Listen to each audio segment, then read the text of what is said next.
We are going to get started now. I hope everybody's got all the senators and reps have their folders, everything here. Thanks for this good crowd. We'll do some introductions in just a minute. Before we get started, Representative Brooks, would you lead us in a word of prayer? Yes, could we all stand, please?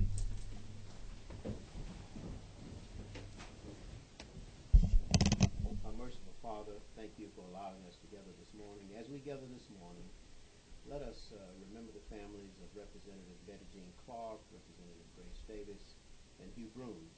They passed away. They served this state very well. And let us bless this committee this morning and bless the leadership of this committee and give us the strength to make this a better state for all of our children. Amen. Yeah. I was going to have a House and Senate members who will introduce themselves. Would be all right?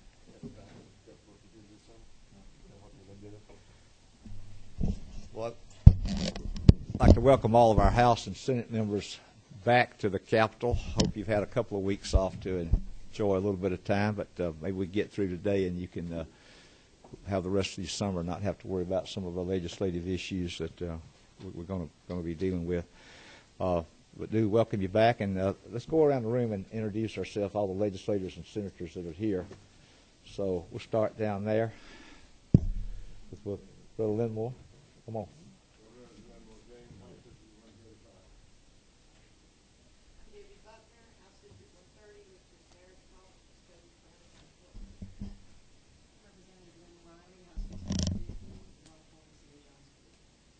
Representative Gene Maddox, District 172, Decatur, Grady County.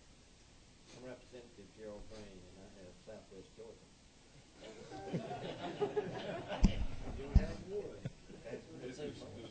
Good morning. I'm Representative Tyrone Brooks, District 63, which is Atlanta, a little bit of South Fulton, and a little bit of Douglas County. Howard Maxwell, District 17, Western Paulton, Eastern Haralson County.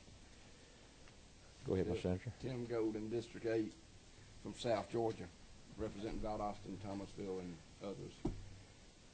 Representative Lee Anderson, District 117, Columbia County, Lincoln County, and Wilkes County. Bill Heath from Brayton. Representative John Meadows from Calhoun, District 5. Charlie Bethel, I represent District 54 in the Senate. Coach. Ernest Coach William, Stone Georgia High School. Freddie Powell, Downs, District 12. Thank you, ma'am. Representative David Wilkerson from Austell, part of Cobb County, District 33. Thank you, Dave. Also, we have our Legislative Counsel, David Bundrick, here with us today. On the House side, Christine Murdoch is our House Budget Office, our assistant to our Retirement Committee. And, of course, the assistant, the boss of the committee here, Ms. Sheila. We couldn't get anything done without her, but thank you for being here. And, Senator Golden, you want to introduce your group? What are you on, 20? Sparks, who's to my left, who's my right hand. Who else we got here, Lori? Anybody else? We got Heather Breeding over here. Okay. And we got a lot of folks from our different retirement systems visiting with us today. I'm going to name a few, and then we'll have some others stand up, maybe visiting with us for the first time. Of course, we've got ERS Executive Director Pam Parrish. She's here. Jim Putman, thank you for being here. And then our Deputy Director Kelly Moody. Oh, I'm sorry, Deb's Director. Kelly's our Legislative Liaison. I'm sorry. Got you wrong there, Jim. Just promoted you there, Jim. Sorry about that. Let's see if I can do the TRS. We got Jeff Ezel. Thank you. Steve. There you go. All right. And Alice, the assistant over there, thank you for being here. She doesn't like coming over here much. This is the only time she's been with us in a while. But thank you for coming over. Peace Officers Fund, Mr. Carter, thank you. Russell Hinton, our State Auditor, and Carol Sweeney with the Audit Department, thank y'all. Tom Daniel and Amanda Seals from the Regents, and got anybody else that's here for the first time with us or visiting, y'all want to stand up and give us y'all's name. We got a lot of folks. I see Charlie had a lot of folks here. Just stand up and introduce. Oh, yeah. Charlie Roberts with Georgia Retired Educators Association. I have with me Jim Hayes and James Johnson back behind. Okay, good to have y'all. So, Terry Norris with our Sheriff's Fund back there. Good to see you, sir. Who else? Stand up and introduce yourself. I hadn't called you. Friedman, Georgia State Retirees Association. Okay. Wayne Drummond, Georgia County Welfare Association. All right. Sean Devetter with the Special Association. Sure, thank you. Yes, ma'am. All right. Anybody else wants to be introduced? We have some gentlemen with our press here. Mr. Crawford, thank you, sir. Well, we'd like to welcome you all here today. We are here to discuss our legislation, retirement legislation that has a fiscal impact to our retirement funds. The way it's written, our laws are written, anything that's got a fiscal impact, if it's determined that the bill that has fiscal impact, we have to recommend it to be forward for a study. And bills that are not forward cannot be considered next session.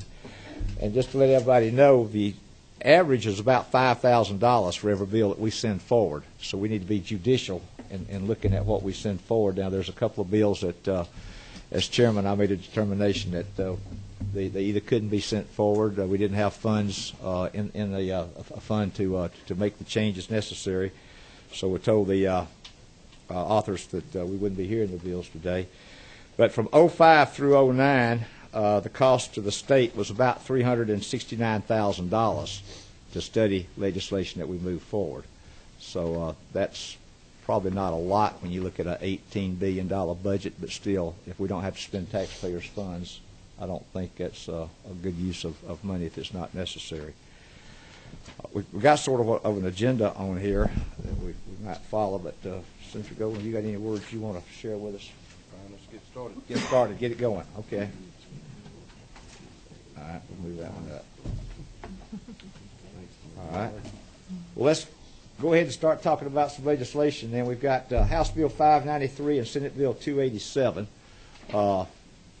That is Hank, Representative Huckabee, the new chancellor. You want to come up and talk to us about your bill and Senator Ginn's bill? Is he going to be here today, or do we know? He's on his way. All right. You want to wait a minute, or you want us to hear something else?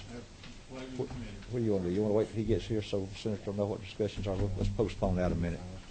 We'll postpone yours a minute then. Yeah, I hate to postpone the new chancellor, but we'll wait for your counterpart to get here, sir. Don't hold that against us, okay? Hey, I barely got that sucker. Well, it would be hard to pull it. That's right. What about House Bill 424? We got, no, I'm sorry. We're going to hear Jay Powell's House Bill 542. Representative Powell, you wanted to moved up front. I understand you got wherever you'd like to be down there, sir. We'll put you on. See if that one's on for you. Thank you, Mr. Chairman. 542.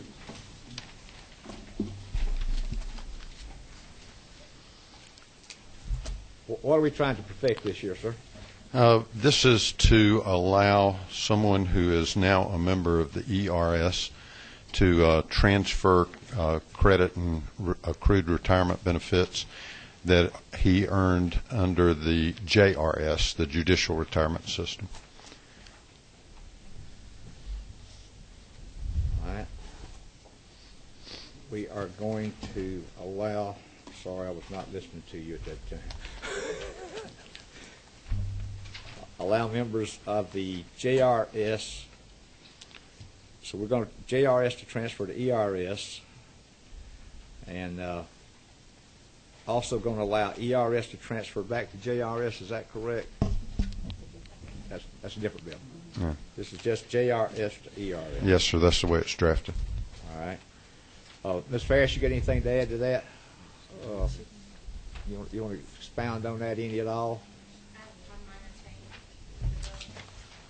You want to come up and to the microphone here so we can hear what we need to change?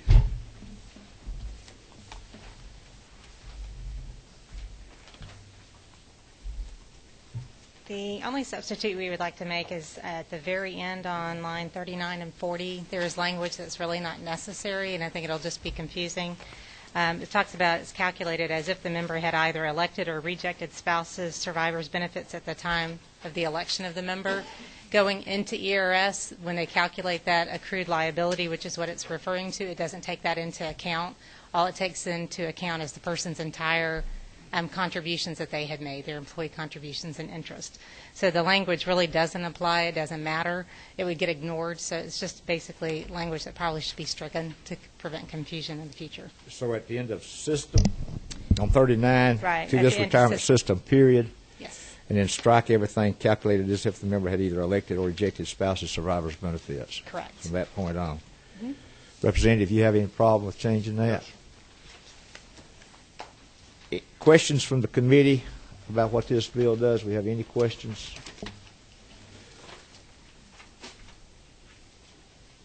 And this is for people that were in JRS that have now gone to work in some area of employment in the state outside the judicial system and want to transfer their funds over. Now, we allow invested folks to do this. People that's invested in JRS can transfer their funds over. I mean, would they want to do that? I don't know if they would, but I know that in the incident that I am looking at, it is a non-vested person who would like to transfer. Okay. Number 14 has a question. How many people we got that wants to do this? I don't know how many it would impact, but my guess would be it would be very few that are in the judicial that now work in other aspects of the state. It would be more than one, wouldn't it? I do not know.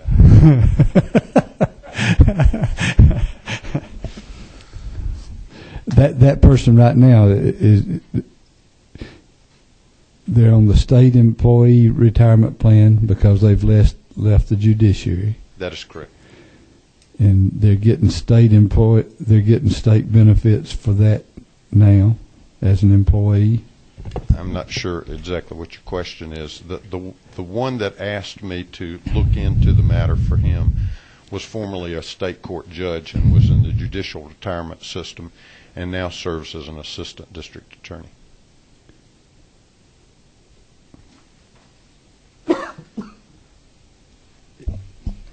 Is that all, Representative Bettis? Temporarily. Okay. So I take it this is not going to accrue any liability to the state or to the retirement system at all. Whatever funds they've got in JRS, they would purchase the appropriate number of years in ERS and paying the full actuarial costs for the time that they want to buy. That's what this bill is going to do. All right, now we're lighting up over here. Yes, sir, Senator. Thank you, Mr. Chairman. I think my question does relate to the point you were making, and I apologize for my ignorance. The unvested portion, the unvested amount that's in the JRS, absent this bill, what happens to that? It goes away. When you say it goes away, it stays in the plan, right? It stays in the plan. That is correct. So this is a way of taking a resource that actuarially today supports the plan that it's in, because that's the nature of retirement, and it takes that amount and pulls it from the plan that it's in and acts as though you're in a new plan. But it's the problem with having multiple retirement plans. You've got people that are employees of the state. This particular gentleman served 8 years as a judge and now has served 3 years as an assistant district attorney, and yet as an employee for the benefit of the state of Georgia, he doesn't get any vesting at all, even though he's now got 11 years of credible service. Right. Thank you, Mr. Chairman. Okay, sir. Senator Heath.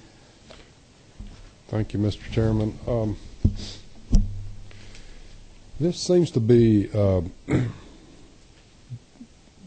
divergence from what we have tried to practice in retirement systems, and that is if someone was a member of a retirement system and their employment ceased for whatever reason and they withdrew their contributions, then they were no longer a member. They were no longer eligible if they came back in employment. for example, in the same job, they started anew. This seems to allow someone who has withdrawn their contributions to now come back and have a change of heart.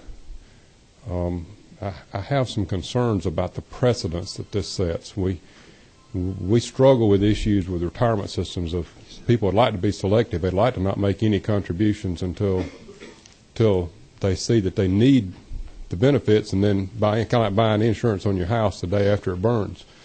Well, I think the bill itself is drafted broader than what I was seeking to do, because it does allow a member who's withdrawn contributions. This particular person that asked me to look into this for him was not vested, so therefore was not able to withdraw. Mr. Chairman, if I might, I would like to solicit the help of Ledge Council to make that change so that this would only affect those members who had not withdrawn their contributions. All right, we can see if we get a House member on that. Now, oh, yeah, I'm sorry about that. Yeah, we'll have to get a House member to see about making that recommendation. I was going to explain to the members what we're doing here. We're going to allow senators and House members to ask questions about all the bills coming forward, because at some point in time, if we pass it out of the House, they're going to be looking at it in the Senate, and Senate bills will be looked at in the House. So we're going to have everybody asking questions, but it'll be up to the House members to vote on House bills and Senate members to vote on Senate bills. So I just want to clarify that, and also make sure everybody's got their cell phones turned off.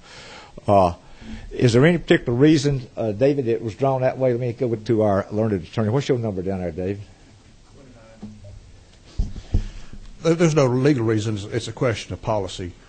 The question I would have on Senator Heath's suggestion is if a non-vested member has withdrawn his or her contributions, would the JRS still transfer to the ERS the employer contributions?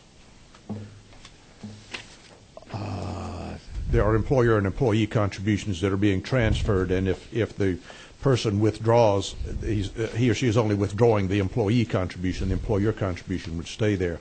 In Senator Heath's scenario, would you still want the employer contributions transferred to the ERS and a lesser amount of credible service granted? I think what Senator Heath is saying is they've withdrawn, they're not eligible to move anything. I believe that's your comment there. If they've withdrawn from the previous fund, they took their money out when they left that employer, and they're not eligible to move anything over because they're no longer a member of the fund. That's a policy question, and there's no legal reason we couldn't draft it like that if you wanted to. You have one feeling one way or the other? Mr. Meadows, you have enlightened us on this. I think what you said goes back to what Charlie said. I mean, Senator Bethel. He's Charlie at home. But goes back because anybody that leaves employment, the employer section of that money just stays in the plan to help with those people that are there paying out theirs. If we take it out of that one, you're taking from one, putting it in another one, because they've got their money. The only money you're talking about is employer money. Isn't it? I'm so confused with what you just said. I don't know. I must have done a good job. But as I understand the way it's drafted, even if the employee had withdrawn the portion that the employee had paid in, that this requires them to pay it back into the program with interest. So the state, it doesn't cost the state retirement system any money if the way it's drafted. 27, have a question down there? Well, that was kind of where I was going. Is it, I don't know who to ask, but it's my understanding the person you're trying to help did not remove their funds. They just moved to a different program, and they want to move the funds that are still sitting there from the judicial to the ERS. That's correct. But in regards to this second paragraph where we're changing policy of someone has taken their funds, they've moved from one system to another, and now they want to have their employer portion put in the new system. My question was, I wanted to be really clear, what happens to the employee portion if they have withdrawn it? Do they have to pay it back with interest, And I guess our esteemed attorney down here needs to answer that for us. Well, I think what we were talking about was, I'll let David. If the person is withdrawing his contributions, then he's got it. It's in his bank. He doesn't have to pay anything back under that scenario. If we just left out or redrafted subsection C to provide that anyone who has withdrawn contributions is not eligible for benefits under this code section, then the person would just keep the money. It would not get any credible service, and nothing would happen. And if we leave out that, may I? Yes, ma'am. If we leave out section C, then the employer portion paid in this case in the JRS would stay there like it always has. That's correct. Mm-hmm. And I think Senator Heath's recommendation was to strike section C altogether. Okay. With the effect being that if you withdraw, you don't have anything to the transfer. Right. Representative, you have a problem with that? Is that going to affect what you're trying to do? You said you didn't think that needed to be in there anyway when we started this legislation, right? Well, the only question that I have is that if it doesn't cost the state any money, I don't think it affects the person that I'm interested in, but just as a policy issue, if it doesn't cost the state any money, if the former employee is required to pay it back with interest, then maybe what you do is you avoid having additional legislation now if you make it somewhat broader to cover all of those former employees. Yeah. Number 11. Yes, sir. I guess that goes to my question. Is it possible to slightly modify the paragraph so that it doesn't transfer the employer portion, just the employee? I'd like to add a line in there for that. Is that possible? I think it would go counter to what has been done in the past in those kinds of transfer situations. I think in the past it has been that if you transfer prior involvement in the system, you would transfer both the employee and the employer's share. Well, this is only if someone has actually pulled their money out of the plan. So they've forfeited what was left in the plan in the first place and basically have two different types. If you're still in the plan, you get to transfer employee and employer. If you have left the plan, you only put in your money and transfer that. That way there's no cost. You're talking about an employee who has pulled out their contribution to the plan. Yes. That if they wanted to transfer that prior service, they would pay that money back in, but only that money would be transferred to the new plan. Correct. And basically you're allowing them to purchase service in the new plan, and that's basically it. Yes. Right. There is an actuarial cost that's going to be involved in this. I mean, if they just purchase time, we've got the time value of money for those years that they're trying to buy, so there's going to have to be, there's a cost involved there. Is that not correct? There may be. That's what the fiscal study needs to do. JRS is a little different because there's such a high employee contribution and such a low employer contribution amount going into that plan.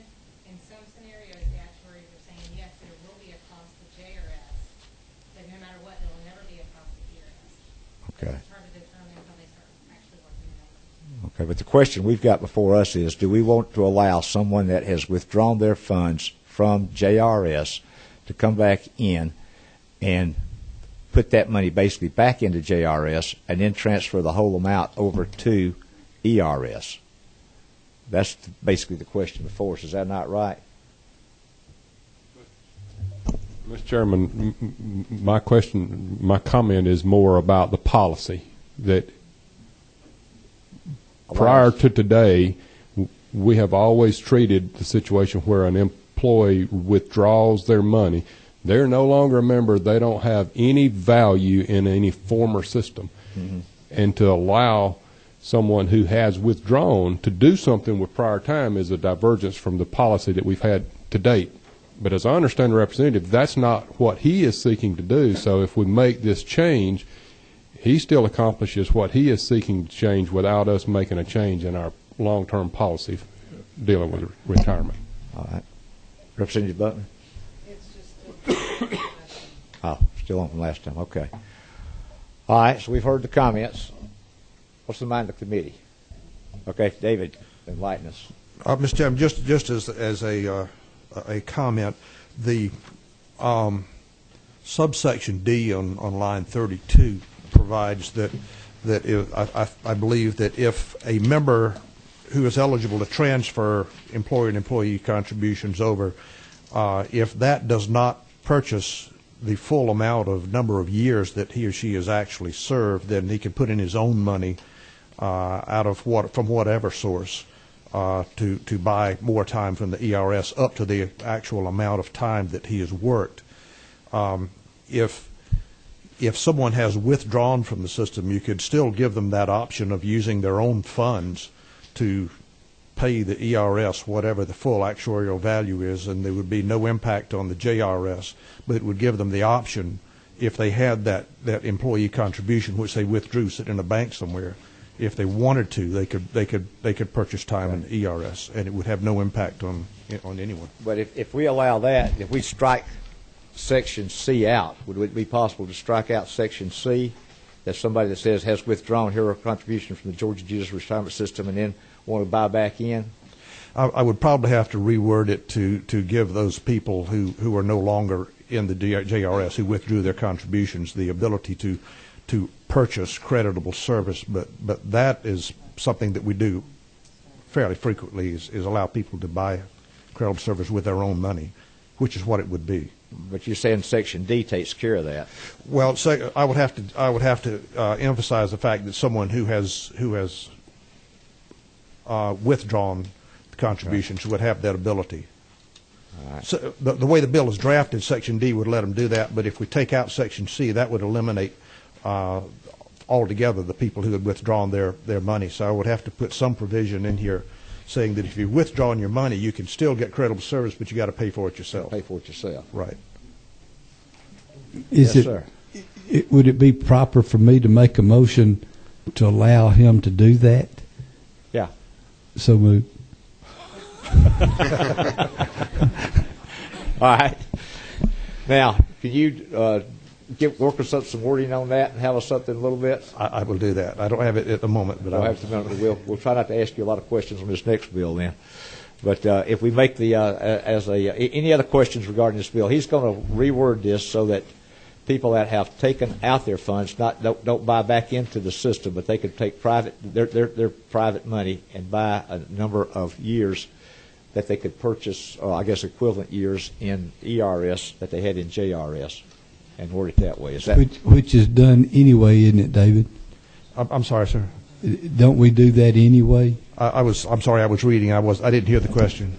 We're going to allow people that take their money out of JRS, got it sitting in a bank account somewhere, to buy, if they want to, into ERS the equivalent number of years that they would be able to purchase with their own money. With their own money. And the answer is they can't do it now, but do other systems do that? Do we allow that with anybody to be able to go in and buy time? There are places all throughout the code where you can buy time. In the ERS, there's airtime, TRS too, I believe. You can just buy it because you want it. You can purchase military time. As long as you pay the full actuarial value, the retirement system gets what it needs, and they're happy. Is that all right?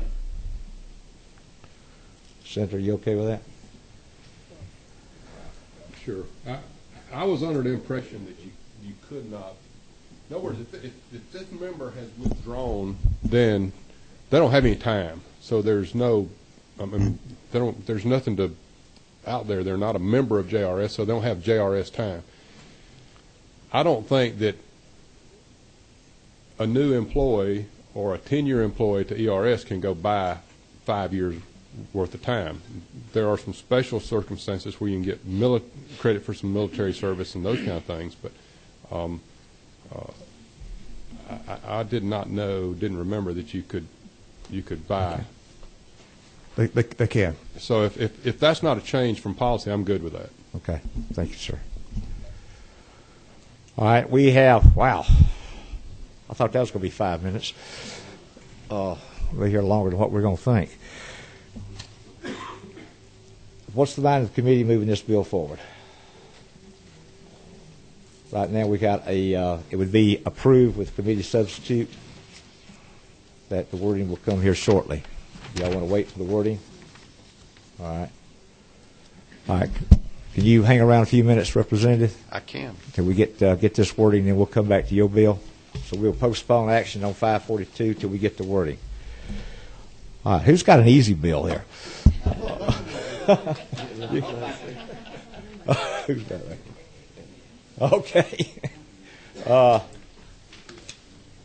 Let's see. That's the Macon water bill. 635. Sir, you want to come up and talk about 635?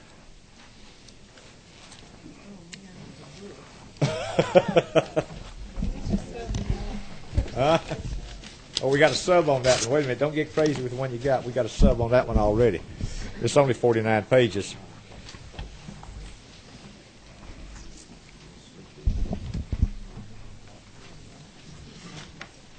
Good God.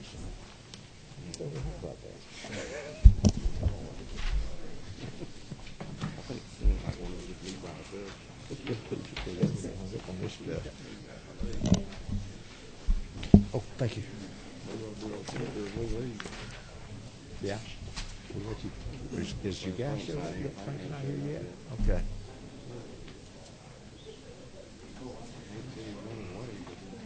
Oh, well.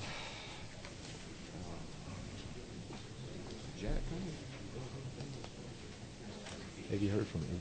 Do you even have a quorum? 1, 2, 3, 4. Okay, you're good. I don't know if Jack Hill's coming, but it's Brooks. Brooks is here. Did you want to do a Jack Hill? I'm trying to find some issues I got. Brooks, all right, all right. You want me to finish this bill? Okay, about that. We'll talk about it. We don't have another chair down front. Man, we'll get down there, do we? Damn it. We'll see. All right, sir. I think everybody got a copy of the sub.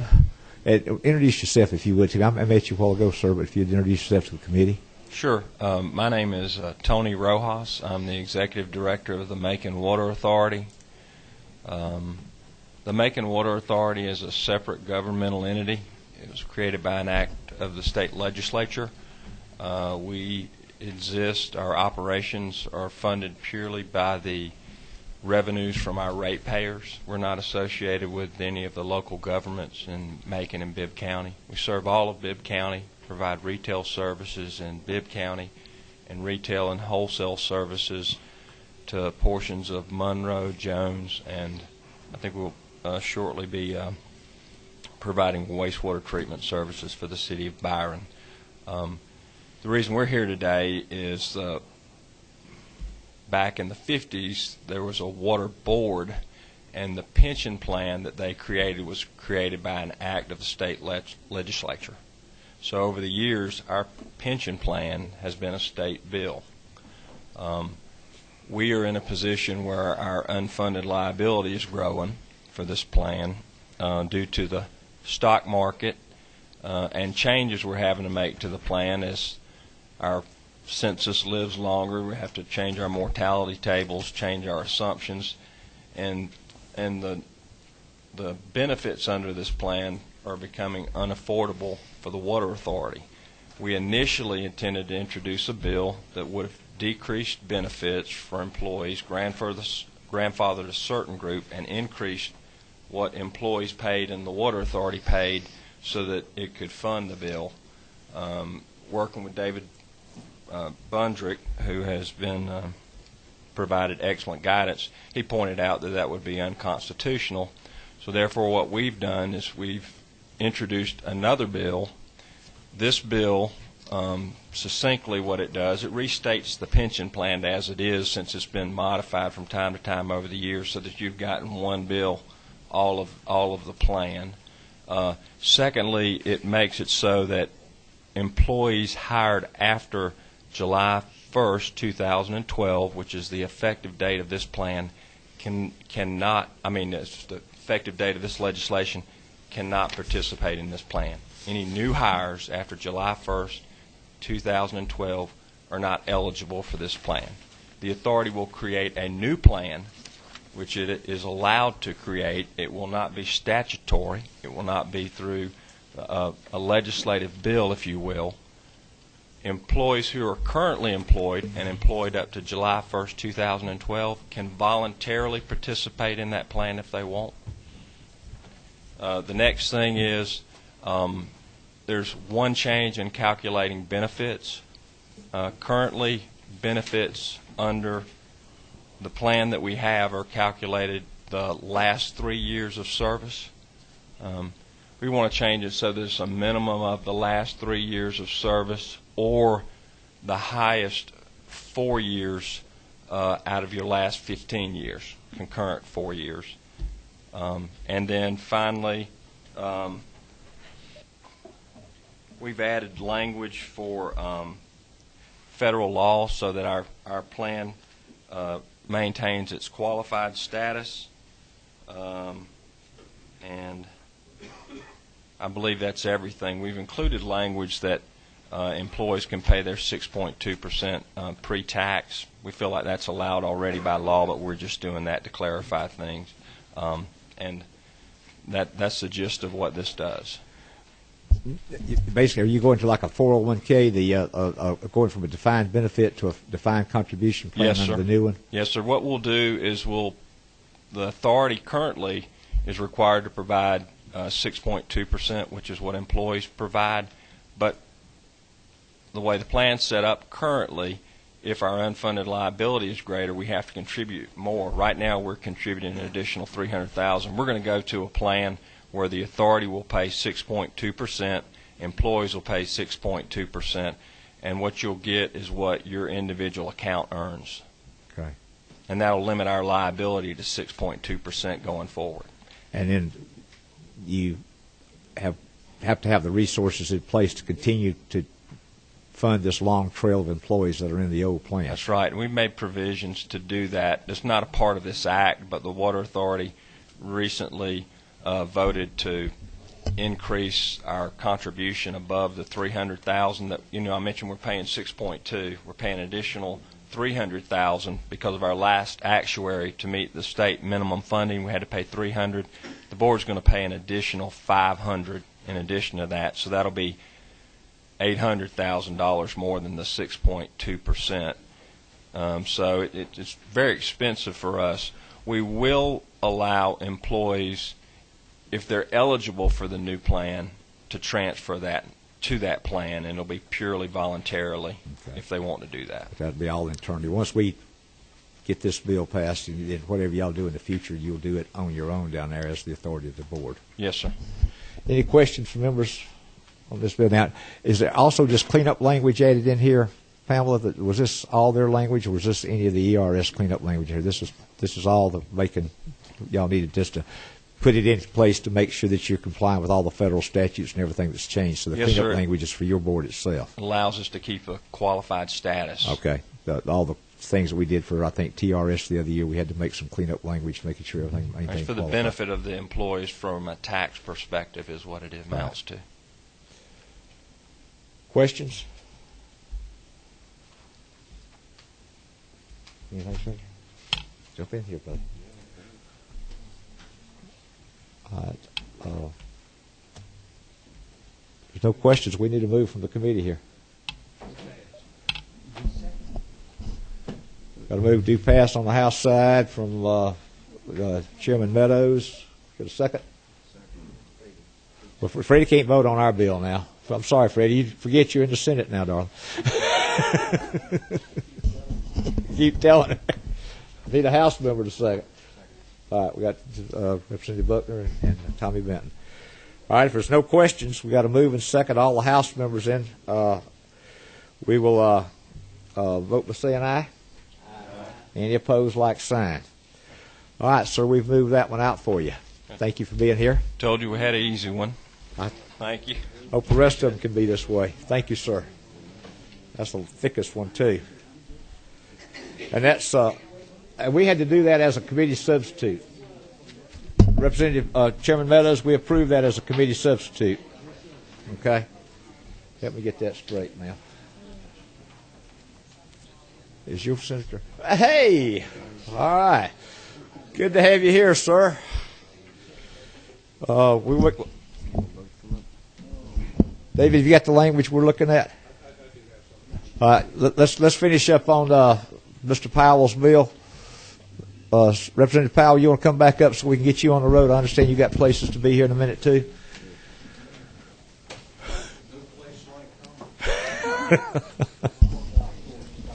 I was trying to say golf course. All right, let's go back to 542.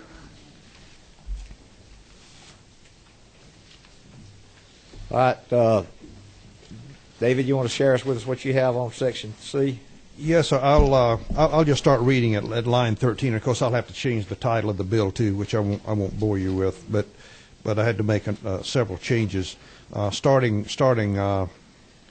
on line 13, it would say any member of this retirement system who was previously an active member of the Georgia Judicial Retirement System and who has not withdrawn his or her contributions from such retirement system may elect to have all contributions made by or on behalf of such member transferred from such retirement system to this retirement system.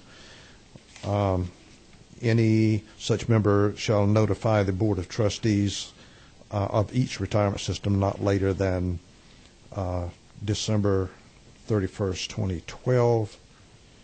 And then subsection B will start off actually on line 19. It will say, upon receipt of the notice provided in subsection A of this code section, the Board of Trustees of the Georgia Judicial Retirement System shall transfer to the Board of Trustees of this retirement system all employer and employee contributions paid by or on behalf of the employee together with regular interest thereon.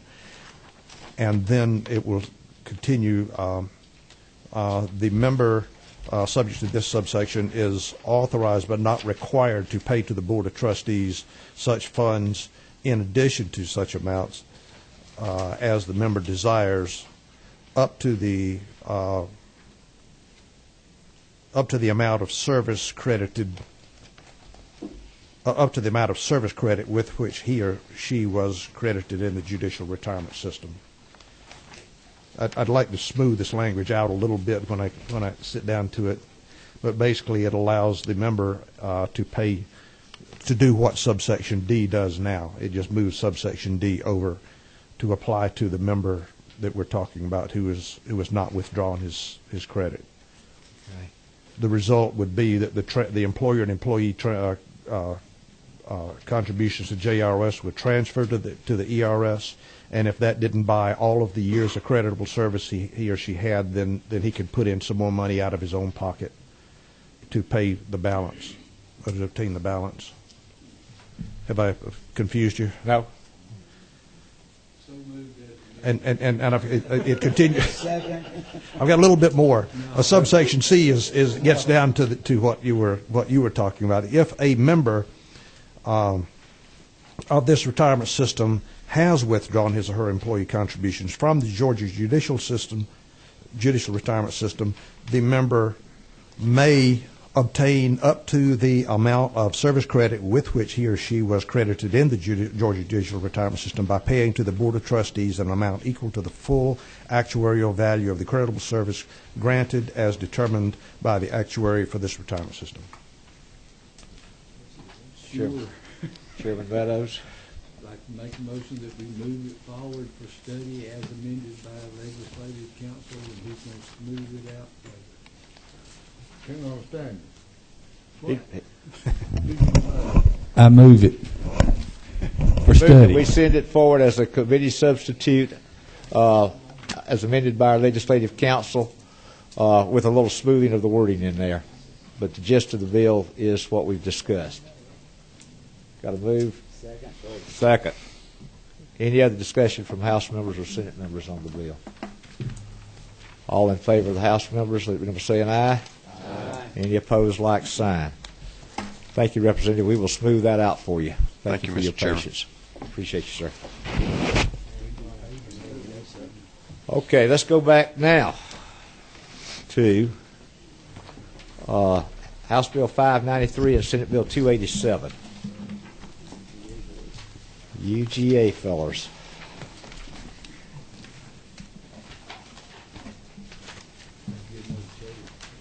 We need another chair. What happened to our chair in here? Somebody stole a chair from us? That's okay. I can stand up. Thank you, Mr. Chairman. As many of y'all may know, my former roommate has quit me. Said and he's got another part-time gig over at the university or in the university system, I guess. But this bill is basically geared to allowing the employees that are in the retirement program to have an option to go back into the teacher retirement. We want to make sure that there's no cost, no money that's actually going to benefit or be lost in this process, and we need an actuarial study to move that forward. And I've got my representative here to explain a little bit more detail about the bill. I apologize for being late this morning. All right, sir. Your vice chairman was detaining me in Jefferson, Georgia. Oh, my gosh. Representative Huckley and Mr. Chancellor, what do you want to add to this discussion so far? I'll just comment that this bill is very simple and straightforward, and we work very closely. Got good advice from you, Mr. Zell, Legislative Council. We draft a bill that would allow current members of the ORP in the university system, optional retirement program, a one-time opportunity to opt back in to teachers' retirement. If you pass this bill and it's effective next July, they would have a 6-month period to opt back in. What they would do, though, the key part of this bill is on page 3, lines 99 through 101. We make it very clear that by doing so, they could not create any unfunded liability for the teacher retirement system. In other words, all they could, the amount of credit, service credit they would get would be equivalent to whatever they transfer in from the ORP or any other monies they might want to add. And the value of that actuarially would be determined by the teacher retirement system. Anyone coming after 2012, they would have the same option to opt out of ORP into TRS in their 6th year of their employment. But the key here is that it does not create any unfunded liability. That was a condition under which I agreed to submit the legislation. They've been attempting to get something like this done since 2008, and it has not moved. But I would hope you would consider moving this forward. It would help give the teachers and faculty members an opportunity, give them an option. They'd have to make a decision whether they felt that this would be in their long-term benefit or not. Y'all might want to just pull you up a seat there. We're lighting up like a Christmas tree right now here. So I got several others over here. We'll get to you in just a moment, Fran. We got number 15. Yes, sir, Senator. Couple of questions. I recall in the past a very simple bill that changed irrevocable to revocable, and this seems very similar to that. Is this doing the same thing without being as obvious as the previous bill? No, it's giving them the option. It overrides the irrevocable part of this legislation, except as defined in the bill. It does give them one opportunity to revoke the irrevocable, and they have to do it within a 6-month period. And then whatever they do within that 6-month period is how it is going forward. They cannot come back. They cannot move back. So that irrevocable decision would, you contend, would actually be irrevocable? That would be your decision. It sounds like lawyerese, but in actuality, the intent is to trade apples to apples, not apples to oranges, and change anything in there. The other thing that is in the bill was there's no more allowance. They don't get extra hours if their benefit traded into more hours. They don't get extra years of service, in the bill. So there's no trade up for the employee. What we want to do is trade simply one retirement program to another, or make that option available. So about 10 years ago or so, there were a group of employees that thought they wanted to go off and do something different and better, and they created an irrevocable path to do that. And now they wish to revoke that decision because it didn't work out the way they wanted it to work out. So the effect is to change the word irrevocable to revocable. And so again, I realize you didn't see the previous, but this is floated around for a while. And well, I'm sure it has. One major difference, though, is in my earlier discussions with the faculty administrators who were interested in this bill was they wanted a year-for-year credit. And I'm not an expert on retirement, but I knew that wouldn't work. That would have a potential for creating a substantial unfunded liability for the teacher retirement system. I would not support that. This is not a year-for-year credit. You are able to buy in the amount of service given the amount of money you got. If your ORP fund has gone down drastically, then that's unfortunate. But the value of that fund is all you can buy in. You may have been teaching for 20 years, but the current value of your ORP may be only equivalent to 9 years. That's all you'll get. So that sort of leads me to what I thought was my second question. I thought I heard you say that, so the ORP continues to exist out there, and members can elect to be in the ORP, which has the word irrevocable, but in their 6th year of employment, they get to revoke the irrevocable. So they get to game both systems. They see who's doing. Does this not create the selective where you select which system is actually going to be the best? If you're already in ORP, the only window you have to opt out will be between next July 1, 2012 and December 31, 2012. Only people who are employed after that the option to opt out of ORP for TRS starts in that 6th year. They have a one-time in their 6th year. So they can game both systems. They can see which one's doing best, and at 6 years down the road decide to change. Well, it doesn't matter, because they only going to get the amount of credit that they've got money. Senator Heath, I agree with you. It sounds like legalese that when we look at this, you make an irrevocable decision, and then we want to give somebody a chance to revoke it. Well, that's true. That is what we're doing. But we're not giving them any benefit. There is absolutely no benefit at all. They actually may lose in the retirement years. Said it depends on how the actuarial study comes about. And this is where, and I'll just call it a spade. Said during the 90s, said there was a lot of growth in the stock market and things there. In the last decade, there hasn't been that growth.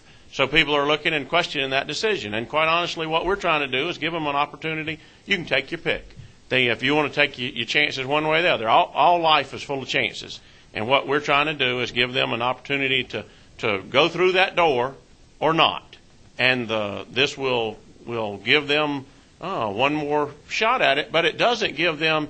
They get a bite at the apple. They don't get pie with it. We're not making apple pie for these people, but we are trying to give them an opportunity to say, well, which door do I want to choose? I'm not getting anything extra out of the picture. Is that 6 years tied to tenure or something? Let me jump in. Is the 6 year tied to tenure or something in the university system? Typically, at most universities, that you have to be granted tenure by your 7th year or you're gone.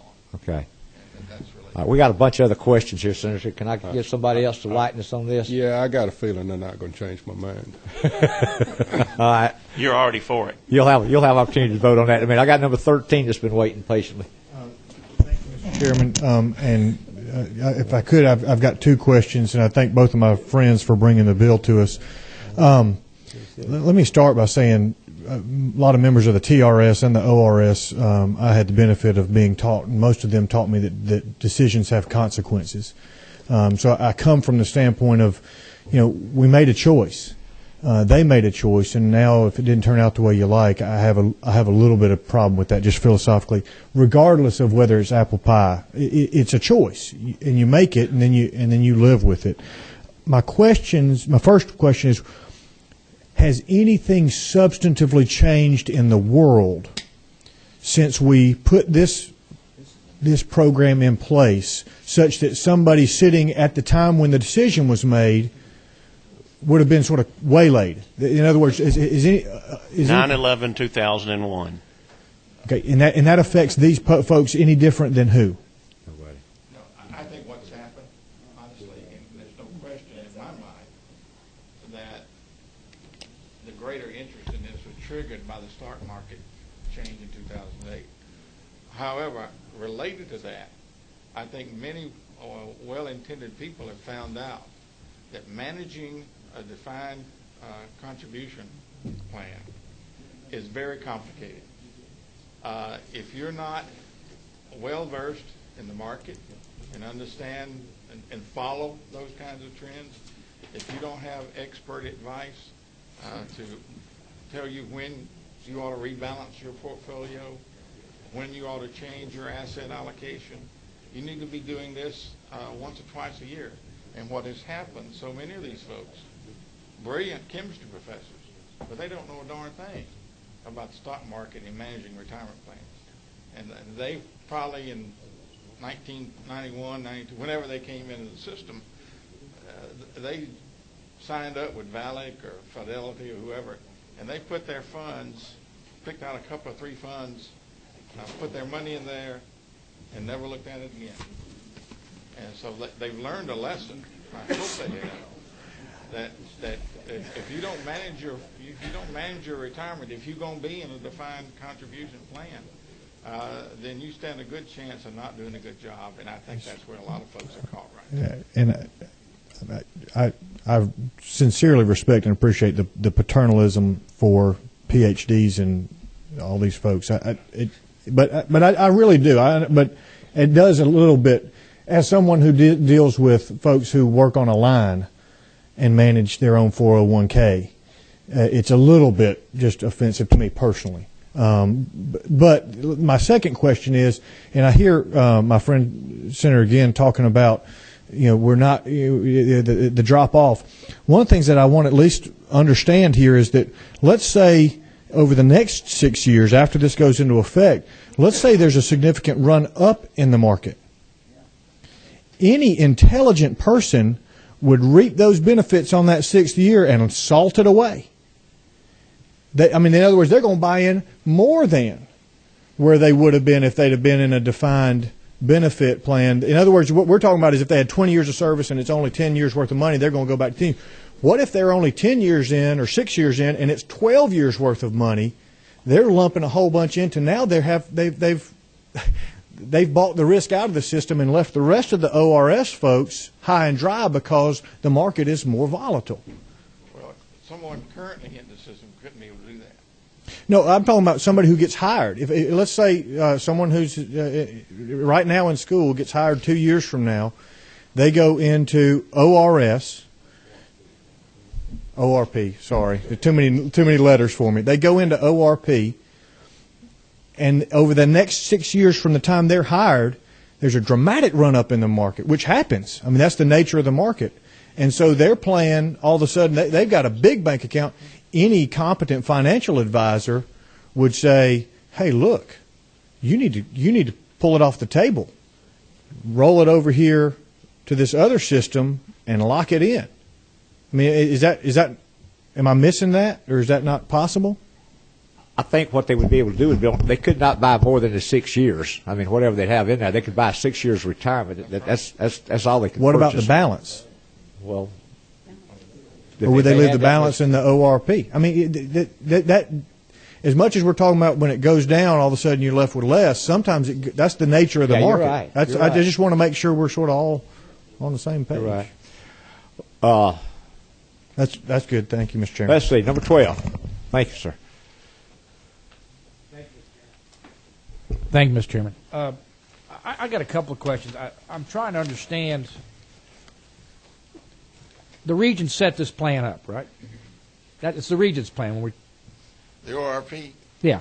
So they set it up in the early 90s. They set it up in the early 90s. The Regents sent this plan up because at the time the decision was reached, they didn't want to be part of the teachers' retirement.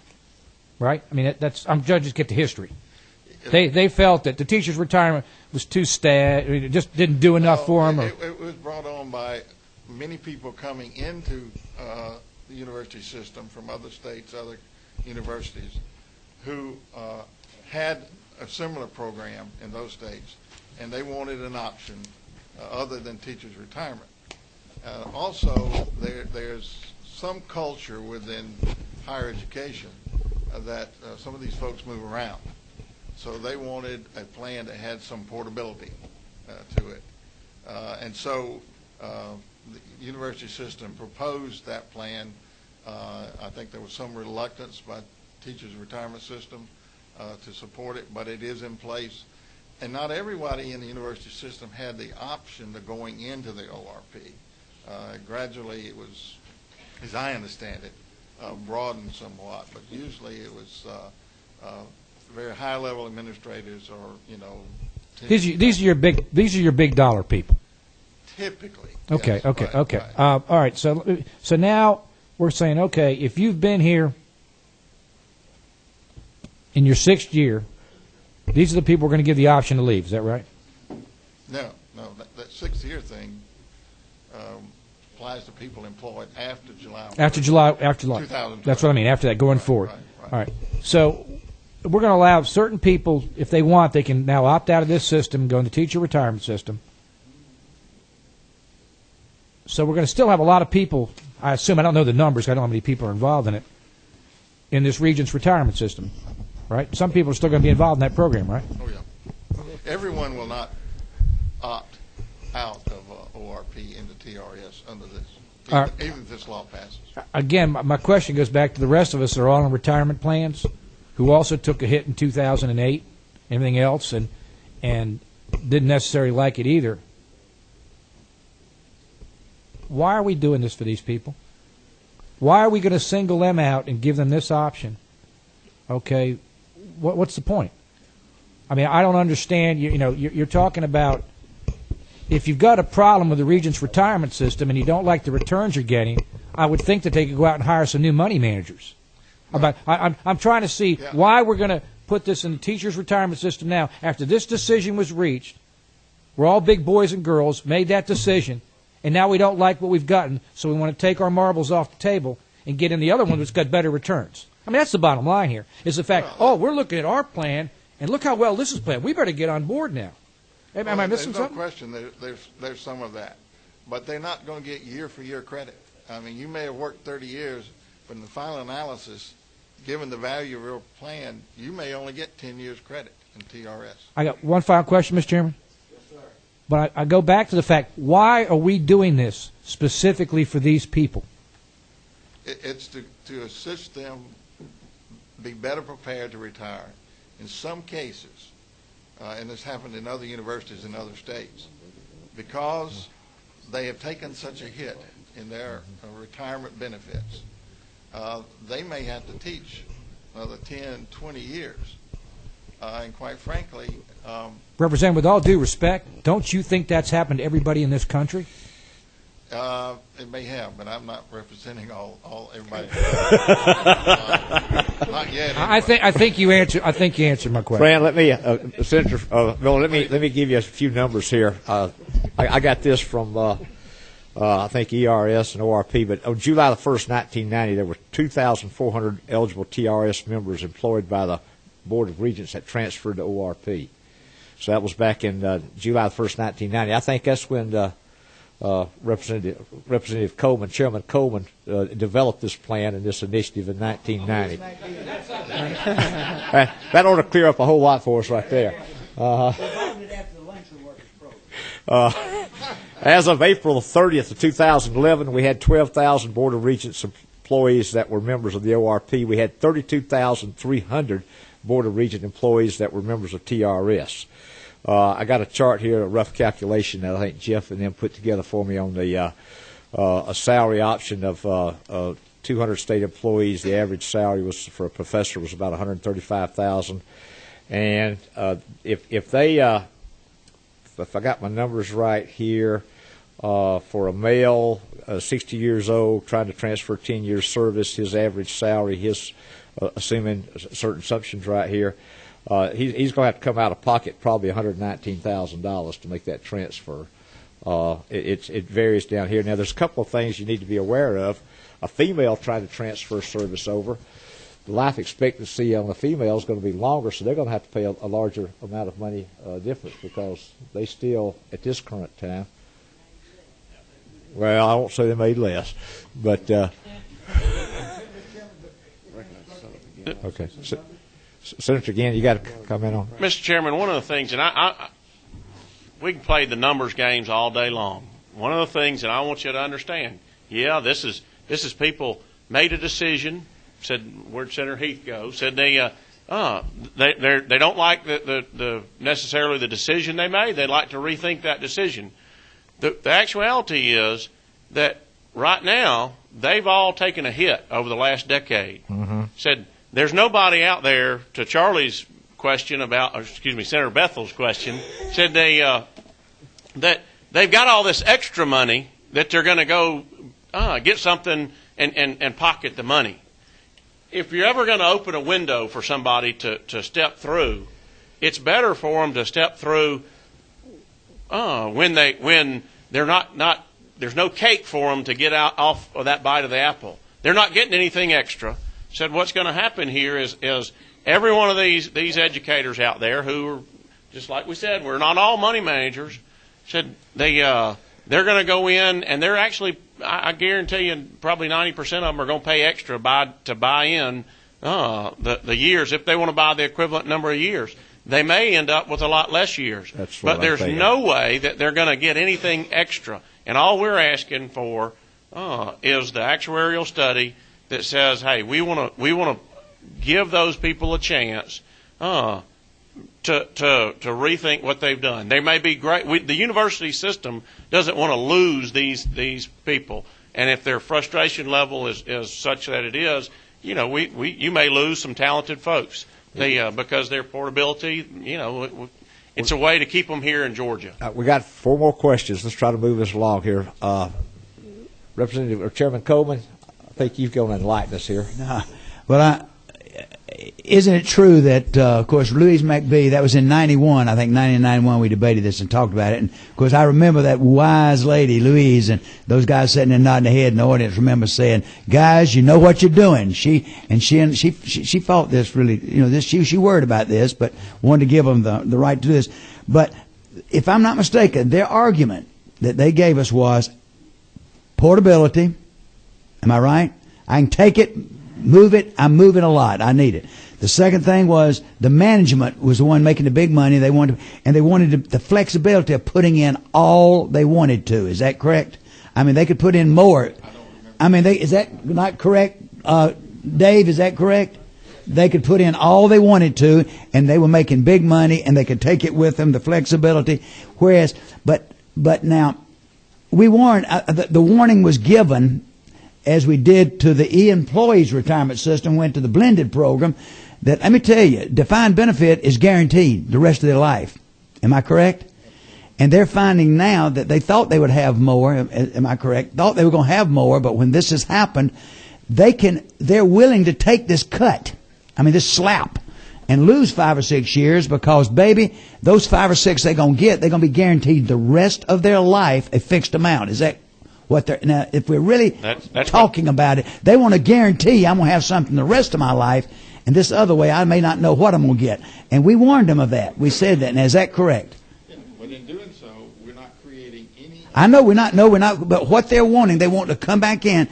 But now, would they not be creating a liability on the retirement system? Because say they live 30 more years, if they only get 6 versus 10 years, they're still getting that 6 the rest of their life, right? I'm not an actuary, but actuaries are very, very good at what they do. I don't know how they know we're going to die, but they all know we're all going to die. But my point is, they divine what they're wanting is a guarantee versus a hope. And am I right? If that's what you want to... No, a guarantee. They want a guarantee versus... And we warned them in 91, you're giving up a guarantee for your speculation. Am I right?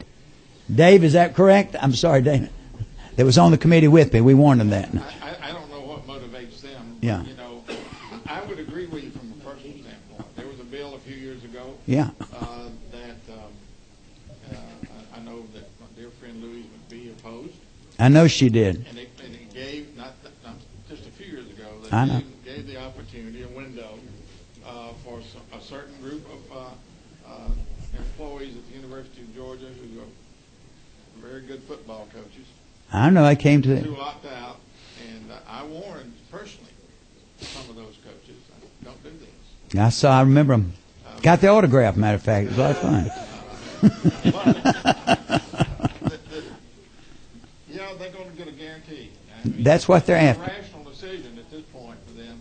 I'd rather have something than nothing. That's what they're saying. But the actuarial study should take that into account.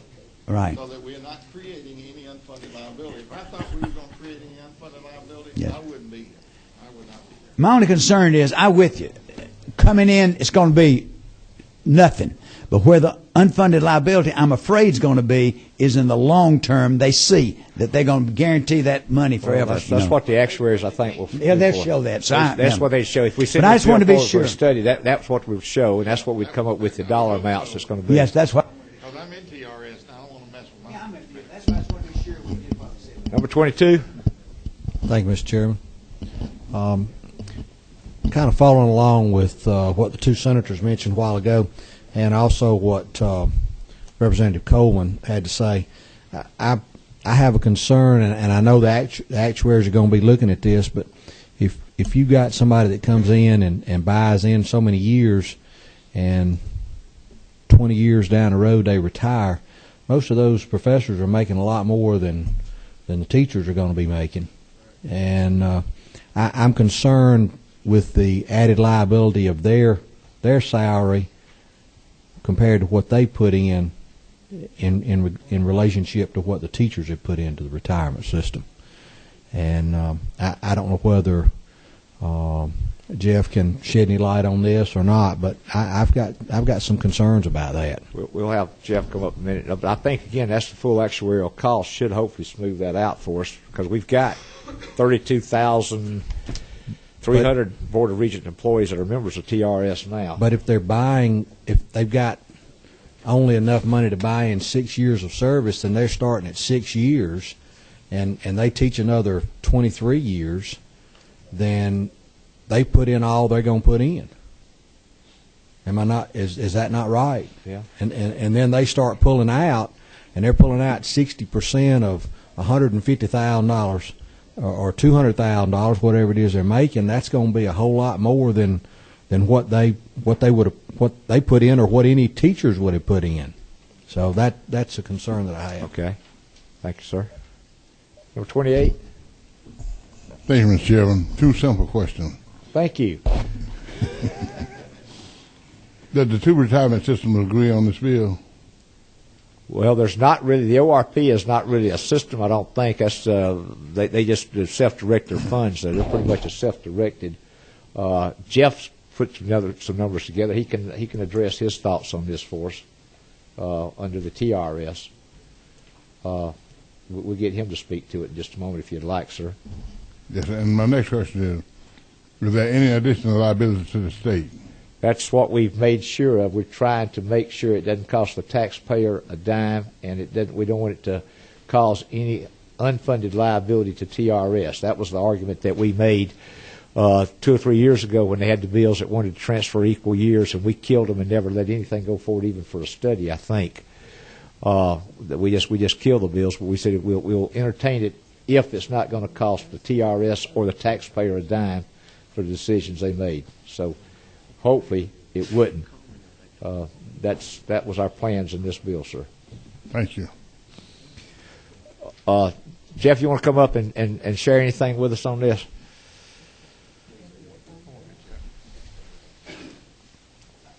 Have the big chair. They both leave.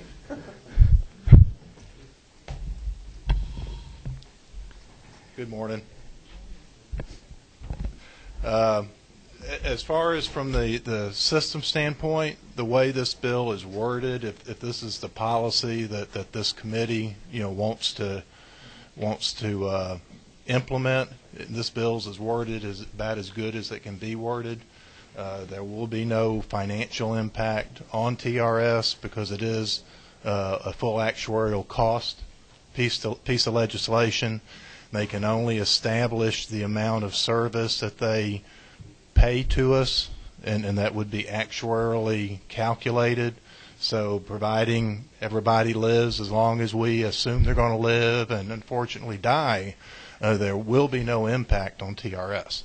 But again, this is a policy type bill that is, if this is the policy that the committees and the legislature and the governor wants to do, it'll have no impact on TRS. Okay. Questions for Executive Director Ezell? Any questions?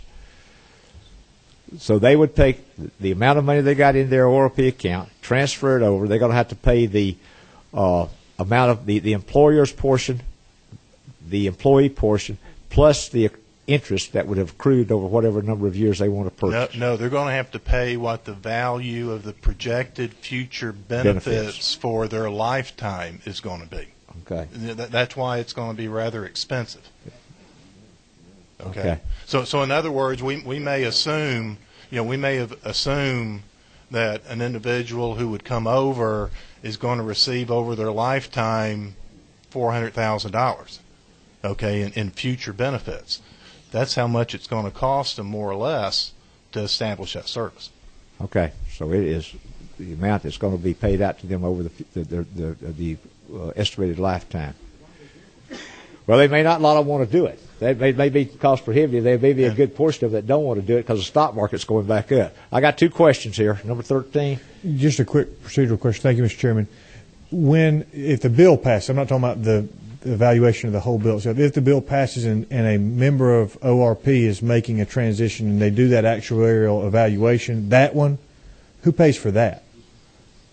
The costing that would do, the system would. It'd be an administrative cost. And if it was, it'd be initially, it's depending on how many of these we have, Senator, is that we would send it straight to our actuary and have our actuary do individual calculations. If it looked like it was going to be more and more, then we would go in and re-engineer our administration systems to be able to calculate it internally ourselves, which would ultimately be a lower cost. But there is an associated administrative cost that would occur with this. Do you have? I mean, I know that's not a fair question, probably. Do you have any idea what the cost of those rough cost of doing an evaluation on an individual basis? Senator, I really could not give you a number. Thank you, Mr. Chairman. Thank you. Number 17. Okay. Number 28. 28. Proper time I'd like to make a motion, Mr. Chairman. All right. Let me get 12 here. Just a second, sir. We may go with the Senate. We'll let the Senate deal with theirs first, because I think since Fran? Hey, Jeff, what I'm trying to understand is, and I don't understand how their retirement system works, but if they're trying to get to the point that they can get X amount of dollars when they retire, don't they have the option within this current system that they have right now that they could go to a fixed amount investment and do this? I mean, if they've got X amount of dollars here versus giving up all this money to join your system, couldn't they just go? Isn't there an option? And I don't know the system well enough, but isn't there something that pays like a 5% flat amount each and every year, like a stable investment fund? I mean, why would they have to even give up these funds, pay all these monies out to get this desired money equal to the amount of money they're eventually going to get? Why can't they just do it within the existing program that they have? To be honest with you, Senator, I'm not sure what total options are available. Investment. I mean, they've got to have a whole bunch of options in there, right? Within the ORP. Yeah. But typically, the type funds you're talking about would be a stable fund or would be a fixed income fund that is going to pay a very low rate of return, which means you don't get a lot of advantage on compounding on that. So if you were to ask me, would those funds and that type of an investment vehicle be adequate for somebody to retire at the level they would like to retire, I would just categorically say no. It wouldn't be. But do they have different options that say that you have in your program? Well, see, with us, there is no investment option. All the money is pooled together, and our professionals invest it, and at a very good rate of return and very low cost. It's different. This is similar to, for instance, I also contribute to the state's 457. Well, I've got about 12 different investment vehicles I can pick depending on what risk level I want to assume. Anything from a very low-paying fixed income, to a real estate or international. So you have a multitude of things you can pick, and I assume you'd have to ask the Regents folks here that under ORP there are options that the person can select as how aggressive they want to be with their money while they're in the ORP. Is the bottom line is your returns have been a lot better than these other people's, and that's why they want to get in this thing? Bottom line is this is the core argument between a defined benefit plan and a defined contribution plan. That's what I thought. Okay. They get access to a pension plan, which they don't have now. You get access to a basic guaranteed benefit for the rest of your life. I understand, which we're trying to get away from the state's perspective. Yeah, whereas the defined contribution plan, it's whatever that pot of money has grown to be, that's what you have to live like in the on private with additional sector. growth. I understand. Correct. Okay. All right, Senator, again, you've got some words you want to share to us, and we're going to Last thing I want to wrap up with is whether we want to say it or not, these are, quote, our employees. We take taxes in the state, we fund education, we fund higher education, we fund university system. Do you want to help your employees in making a life decision? And that's really where this bill goes, and it's one of those things that we're doing something for our employees. All right, sir. All right, Senator, turn it over to you, brother. Oh, thank you. Thank you, Mr. Chairman. With a little bit of trepidation, I ask what's the feeling of the members of the Senate relative to Senate Bill 287. Do I hear a motion?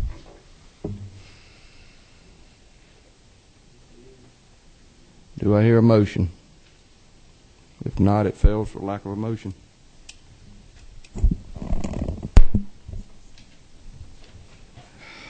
All right. We're asking if we want to send this bill forward for a study. Representative James, you had a motion a while ago? Mr. Chairman, I move to pass. All right, we got to move to pass to send it forward to a study. Do we have a second?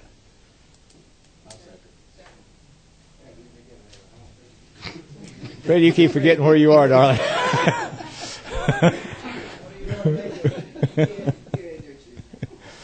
All right, do we have a second from the House member? I second, Mr. All Chairman. right, we do have a second. So we've got a move and second. And all we'll be doing at this point in time, if we want to send it forward to a study on the House side. And since our Representative Huckabee would not be here, we'd have his second signer if it got approved and sent through to look at that. All right, we want to... Yes, sir. Yes, sir, Senator. So, I understand this is a parliamentary inquiry. So if the House chooses to pay $5,000 to have this studied, and it comes back and the cost should be bearable by, in the opinion of the House members, and the House passed this and it came, would this bill not come then to the Senate committee who did not have an interest in this bill? I believe the senator knows of what he speaks. But we have not voted yet. We're right. All right, we've heard the arguments. We've got to move in a second. All those in favor of moving it forward, you probably better have a show of hands on this. All in favor, let me know by raising your hand. This is House members only. All right, we got 2 members who want to move it forward. That's not even close enough for me to try to bake a tie. All opposed and like sign.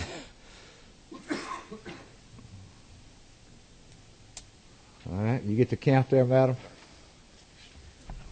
1, Looks like about.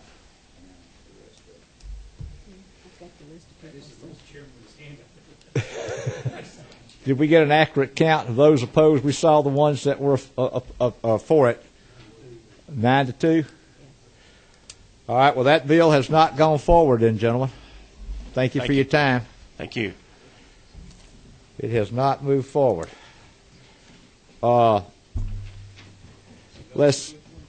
Another quick one. Representative Baker, I see you here somewhere. You've been patient with us.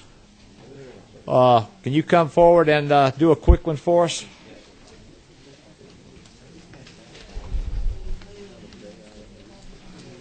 Thank you, Mr. Chairman. This is JRS. Mr. Chairman, all the chairmen. Thank you. 533. This is kind of like the Beaver bill. If we'll just let it, it's a very simple one. You know? The what? Our game and fish beaver bill a couple of years ago. But anyway, we'll move on. Let's move on. Ladies and gentlemen, this is what this bill does is allow the juvenile court judges have an opportunity to transfer from the ERS to the JRS. Everybody, the Superior Court, Solicitor, State Court, and district attorneys have been able to do this, and I think maybe it might have been an oversight, but this would allow the juvenile court judges to transfer to the JRS. Okay. Related transfer from the employer, because the juvenile court judge was in the ERS. Now they want to transfer whatever time they get. And this is again on an actuarial, a full actuarial basis to the JRS. Is that correct? Am I reading this correctly? Yes.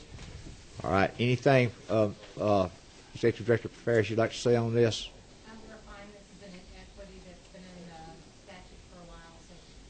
All the other judicial, all the other state court judges, superior court judges, solicitors generals, district attorneys, everybody's been able to do this except juvenile court judges, so we have no problem with them doing that with full actuarial costs. Questions from the committee? House or Senate side, number one. Yes, sir, Coach. Thank you, Mr. Chairman. At the appropriate time, I'd like to make a motion. I think that time is now. I have no other questions. Okay. I move that we do pass. Move in a second, do pass. Any questions? House members only. All in favor, let me know by saying aye. Aye. Any opposed, like sign. God bless you, my son. We have some free move tickets for you today since you were the quickest one through now. Well, you want to go? There's a double hitter this afternoon. I've got 3 tickets. I think I forgot to mention that. The quickest one through could be eligible for some tickets. Excellent. And Freddie, let me see, Senator, I appreciate your support. On the House want to know that she want to go to the game. Yeah. She want to go to the game. Senate like to hear this now. Yeah, Senate, go ahead and hear it and move it on. Thank you, sir. Appreciate you being here. Well, that was nice. No, they're not sweet tickets. I don't know where they are. Standing room only up in the upper deck. They're good. All right. You got any senators you need to move one for right now, or No, we don't. Gerald, Representative Green, can we do yours? We got Terry Norris here. Let's do House Bill 337.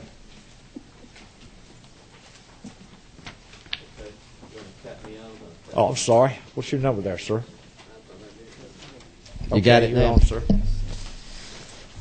Thank you, Mr. Chairman, members of the both committees. House Bill 337 allows a member of the Sheriff's Retirement Fund who elected spousal benefits at retirement to, and I hate to use this word, to revoke the spousal benefit election in the event of a divorce. And these pop-up provisions for divorce are already allowed in the, I understand, in ERS, TRS, firefighters, probate judges, and the Superior Court judges' retirement systems. And this is just going to allow the sheriffs to take care of that, their divorces.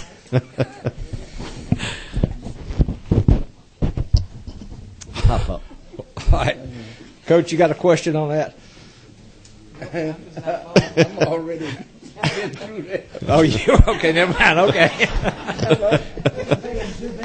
You got a testimony? You want to testify to that? I think I had a bill like that a few years ago. Oh, okay. No, you forgot to cut it off. Oh, I'm sorry. Okay. Number 28. Yes, sir. Mr. Chairman,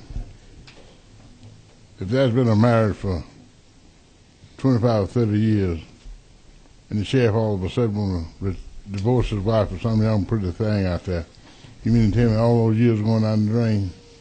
I'm not going to tell you anything like that, sir. I don't know.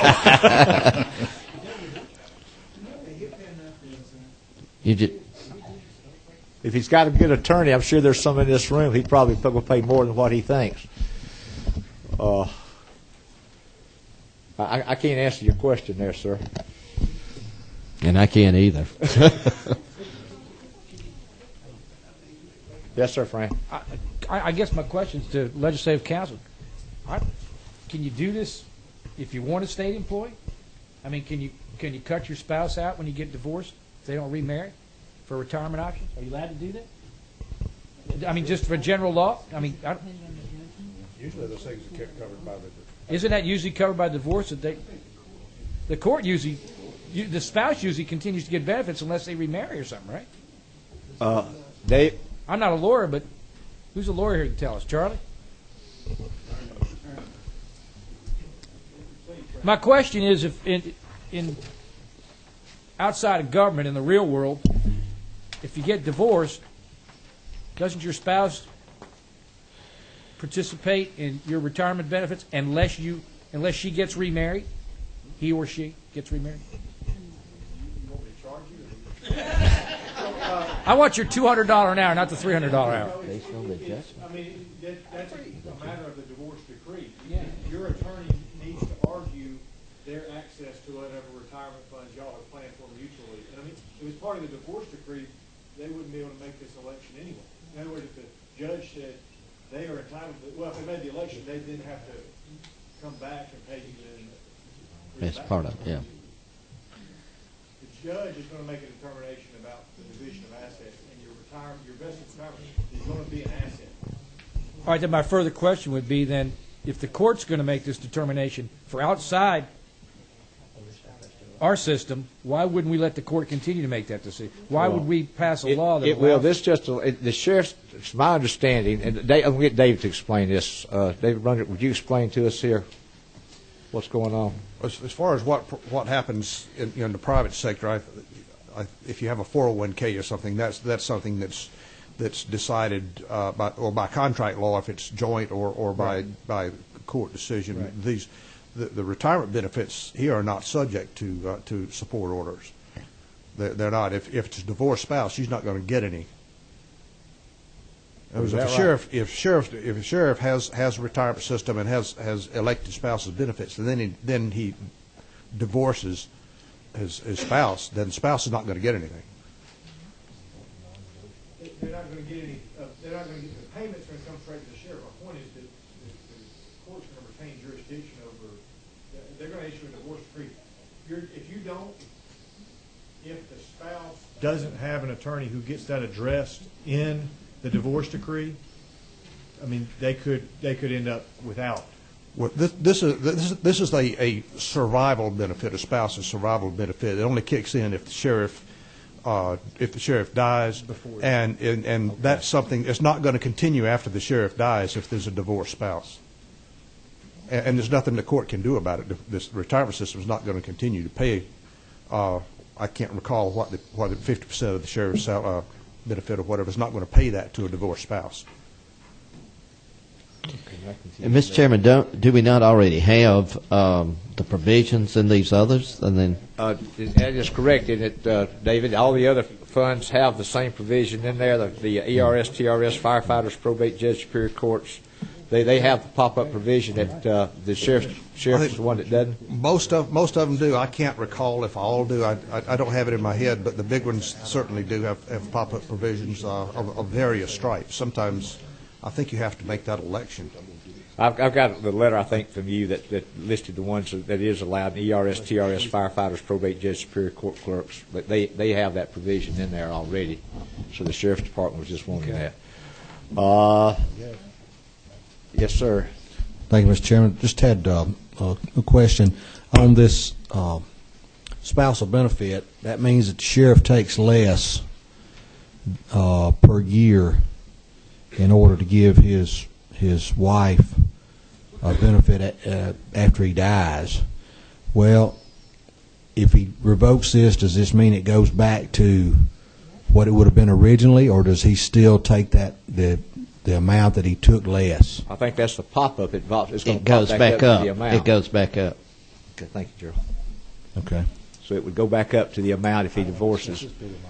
I'm not sure it'd be worth his while to divorce for that amount of money, but that'd be up to him or her. Any other questions on that? Sir? Yes, sir, Senator Heath. Sorry. This question may be for alleged counsel. Good. Suppose your spouse is on his or her deathbed. So the spouse is going to predecease the member, and the member has elected to take the spousal benefits. So should the spouse predecease the member, then they get the lesser benefits. That was the agreement. But on the spouse is now on the deathbed, so for the benefit of the member, he or she divorces the spouse in order to get the benefits. I mean, it looks like this creates a system, the opportunity to game the system and take advantage of adverse selection. Oh, Lord. That wore me out. Terry, can you share with us, Terry? All right, so that's already there, so we're not going to kill her off for that. Okay, that's good to know. That made me feel better. Coach, you got thought? I had an individual thought and sort of a private thought too, but you got one you can share with us? Well, I'm concerned out of curiosity. Is this coming from what county? I don't think this is any particular county. This is... No, it's not coming from any particular county. This is just allowing them to do something. This is Sheriff's Association. Oh, okay. All right. Got somebody wants to make a motion, I heard? All right. Moving a second on the left side over here. Any other discussions on this bill? Chairman Coleman and Mr. Anderson moved in second over here. All in favor of moving this bill forward for a study, let it be known by saying aye. Aye. Any opposed, like sign. All right. Thank you, Representative Green. That was interesting. It's very. You better cut me off. Here, let's do the Superior Court Clerk 424. Bob going to do that one for us. All right. Y'all know, in case y'all don't know, Tom Weldon, our secretary, he lost his law office in that tornado that went through Ringo the other day. His house was okay. He lives in Ringo, but I understand his house was okay, but his law office was in splinters. I don't think they found anything left of that. So we talked to him and told him he didn't have to make the trip down here today. I'm sure he's trying to piece his business back together. He's having a hard time with all the deaths in the community, too. He did find the hard drives in his computer, so he found the files. Maybe he can be rebuilt then. Bob, come on up and let's do 424, and I think lunch is here. We may try to get out of here in a minute for lunch, and if y'all want to make a quick lunch and come back, we can do that. I got you. Sorry, Joe, I got you. Thank you, Mr. Chairman, committee members. The only thing this bill does is provides a $5,000 death benefit for the death of a retired Superior Court clerk. It's already in the law, a $5,000 death benefit if a clerk dies while in service. He's still an active clerk. The clerks finally figured out it takes the same thing to bury a retired clerk as does the one that's in office. So they just want to extend this benefit to the retired members out there, $5,000 death benefits, and that's all it does. And they have the money in the funds to pay for this additional. Yes, sir. We feel comfortable with that. Feel comfortable the funds are there. Okay. Coach, you have a question? No, I'm just going to make a motion. Okay. If questions? I'm allowed. You are allowed, sir. Okay. All right. I'd like to make a motion that this bill do pass. Doc, second it. Okay. Moving second. Any other questions or any questions at all on this bill 424 for the death benefit? Moving forward for a study. All in favor, let me know by saying aye. Aye. All right. Any opposed, like sign. All right, we got one more quick bill and get us on schedule here. House Bill 250, survivors benefit option for, that was Mr. Weldon's bill. Pam, you going to talk to us about this one?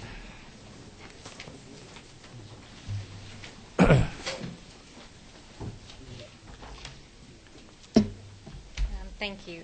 House Bill 250 is modifying the JRS plan. And to explain, the JRS plan is different than any other pension plan. In JRS, when you enter into the plan, so the day you become a member, you make a decision at that point in time whether you want to cover your spouse or whether you don't want to cover your spouse. So it's a decision made at whatever time you're coming in, but then 20 years later you get the repercussions of whatever that decision was, even though things may have changed over time. What we have had is for many years judges coming back saying they actually now want to cover their spouse because they had elected not to. They now want to cover her. It's future. They're kind of realizing their benefits. They need to have that spouse covered, and the law doesn't allow it. They keep bringing it back. It's always a fiscal bill, and it always costs us money.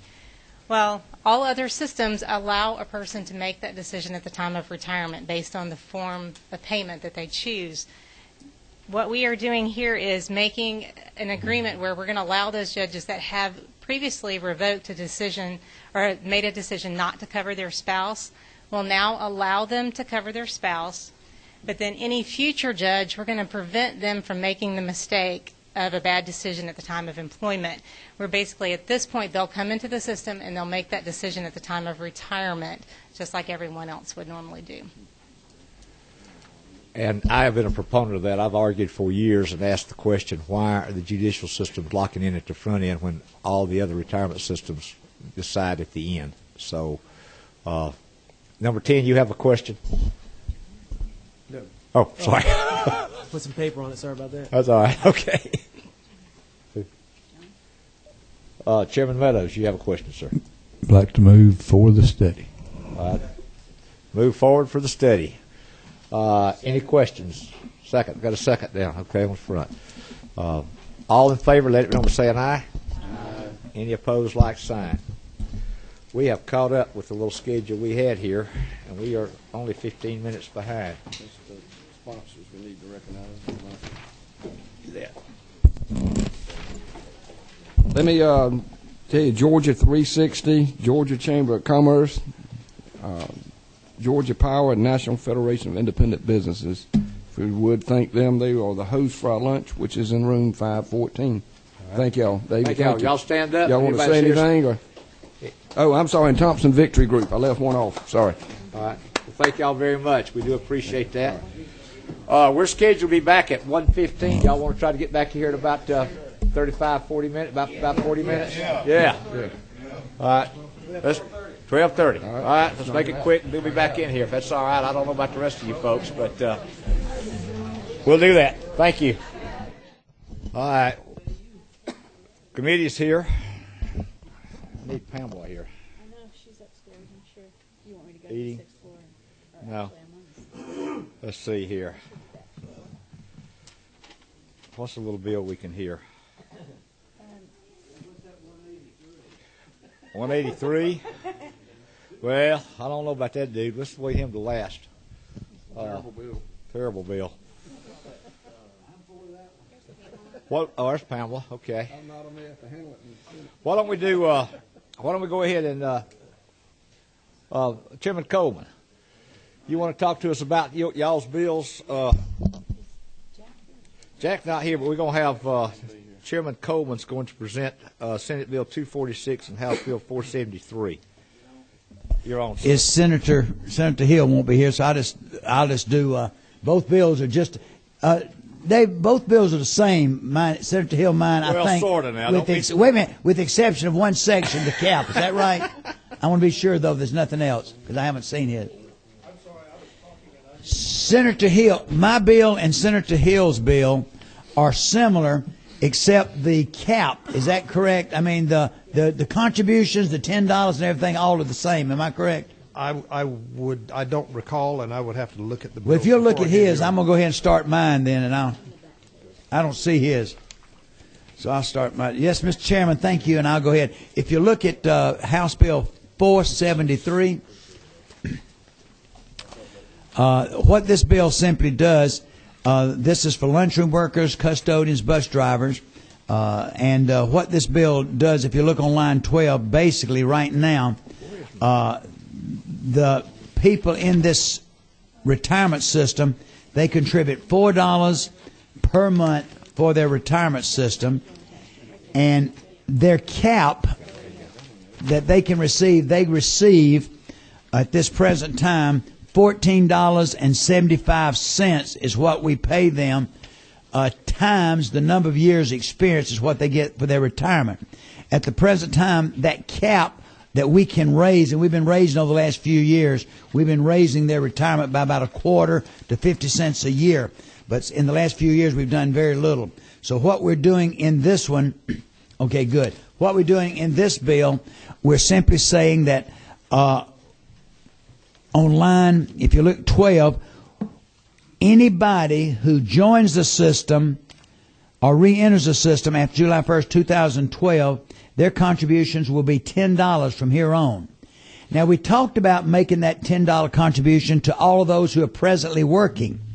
But I was informed by legislative counsel that we cannot do that. You can't require more unless you give something for that.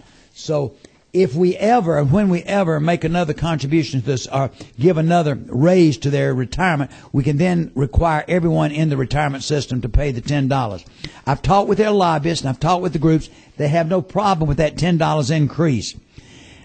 The second change I'm making is on line 24. I'm asking that we raise that cap from $15 up to $20. It's no cost because we're not putting any money in it. We just simply say this way we would not need to pass a law each year to raise that dollar amount. So that's basically what my bill does. It causes the contribution from that system to go from $4 per month up to $10 per month for all members, bus drivers, custodians, lunchroom workers that come into the system after July 1st, 2012, and it raises the cap to $20. Now, Senator Hill's bill had another little twist on it. If y'all look at the back of right. Senate Bill 246. Yes, sir. Now, it raises the cap only to $16. Well, but his raises to 16, but his also freezes retirements after the benefit reaches $15 per month. Right. Then that person that is drawing benefits would be frozen at $15 per month, except for the cost of living increases they get currently. And this has been, it's. This is already retired people. That's already this is retired people. Currently, anytime we give an increase, somebody retires and they're retiring now at $14.75. Right. Per month times the number of years served. When we go into the retirement system here and we bump it up to $15 or give them a quarter or whatever, it's retroactive back for all the people that have retired down through the years. And I had Pamela and them give me some examples. I know the benefit's not much for these folks, but an example of somebody that retired in 1987, if they had worked a certain number of years, the benefit level back then was $8 a month times the number of years served. That would have been about $106.66 a month. Since his retirement, there's been 12 benefit increases and 44 COLA increases. Right. 3%, or there'd be 1.5 each. It'd be 44, 1.5, total of 3. One tax adjustment. So their retirement for somebody that had retired in 1987 would now be $326.36 a month, which still is not a lot of money. But again, we got to realize they only paid in, $4 a month for their benefit. So, Mr. Chairman, what you're saying then in his bill, so that y'all know, in his bill, if we go with that one, if you look on, I think it's important to know, if you look on page, the first page, there he's raising the ceiling to $16. It still does the $10, just like ours. And on this one, he's saying that anybody who's retired already, if they get another raise up to 15, they'll all get the raise. But after that, you're right. It'll only be employees after 2012. Is that correct, Mr. Yes, sir. That's correct. And I'm looking for another sheet of paper I thought I had put in here. Right. That showed what it was going to cost us this year. And is it here? It's I looked, flipped over it. Yeah. Show me where that is, madam. Let me see these. Y'all excuse me a minute. Right there. No, Somewhere. that ain't it. I had that in my hand at one time, I thought. Good. Pamela, have you got the information on what we're going to have to put into PSERS, you or Kelly? Our annual required contribution. I had a report on annual required contribution that we're going to have to put into that fund for the next 3 years.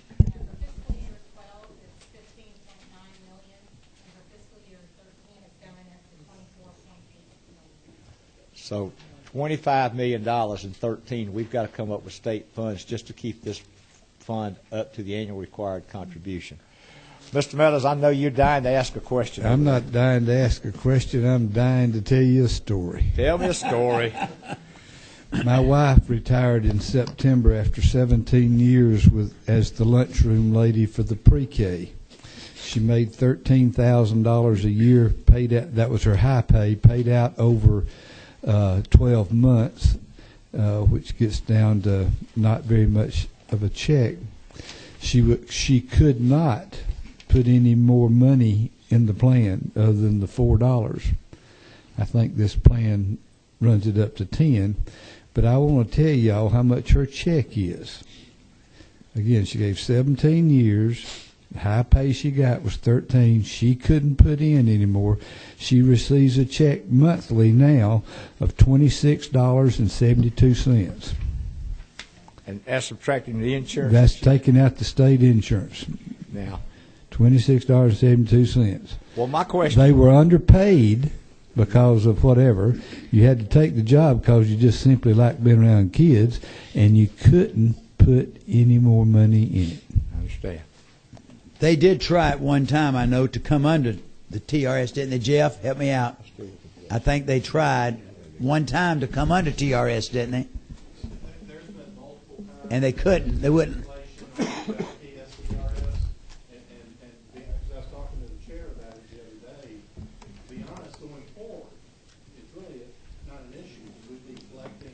Yeah. The appropriate contributions, and they'd be approving credit at that point.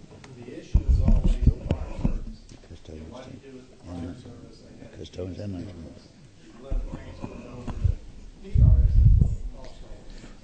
in most cases, those people don't have enough money. They allow managers to come under the TRS. They just don't allow the rank and file to do it. They don't make them. And if they had the opportunity, my wife sat there as a boss and made $13,000, and it's a good thing we didn't need the money. But a lot of those people have to have the money, and they hadn't got an additional $7,000 or $8,000 laying around to buy in when they can't even buy groceries. Mr. Chairman, may I say one thing to follow up on his story, if I don't mind?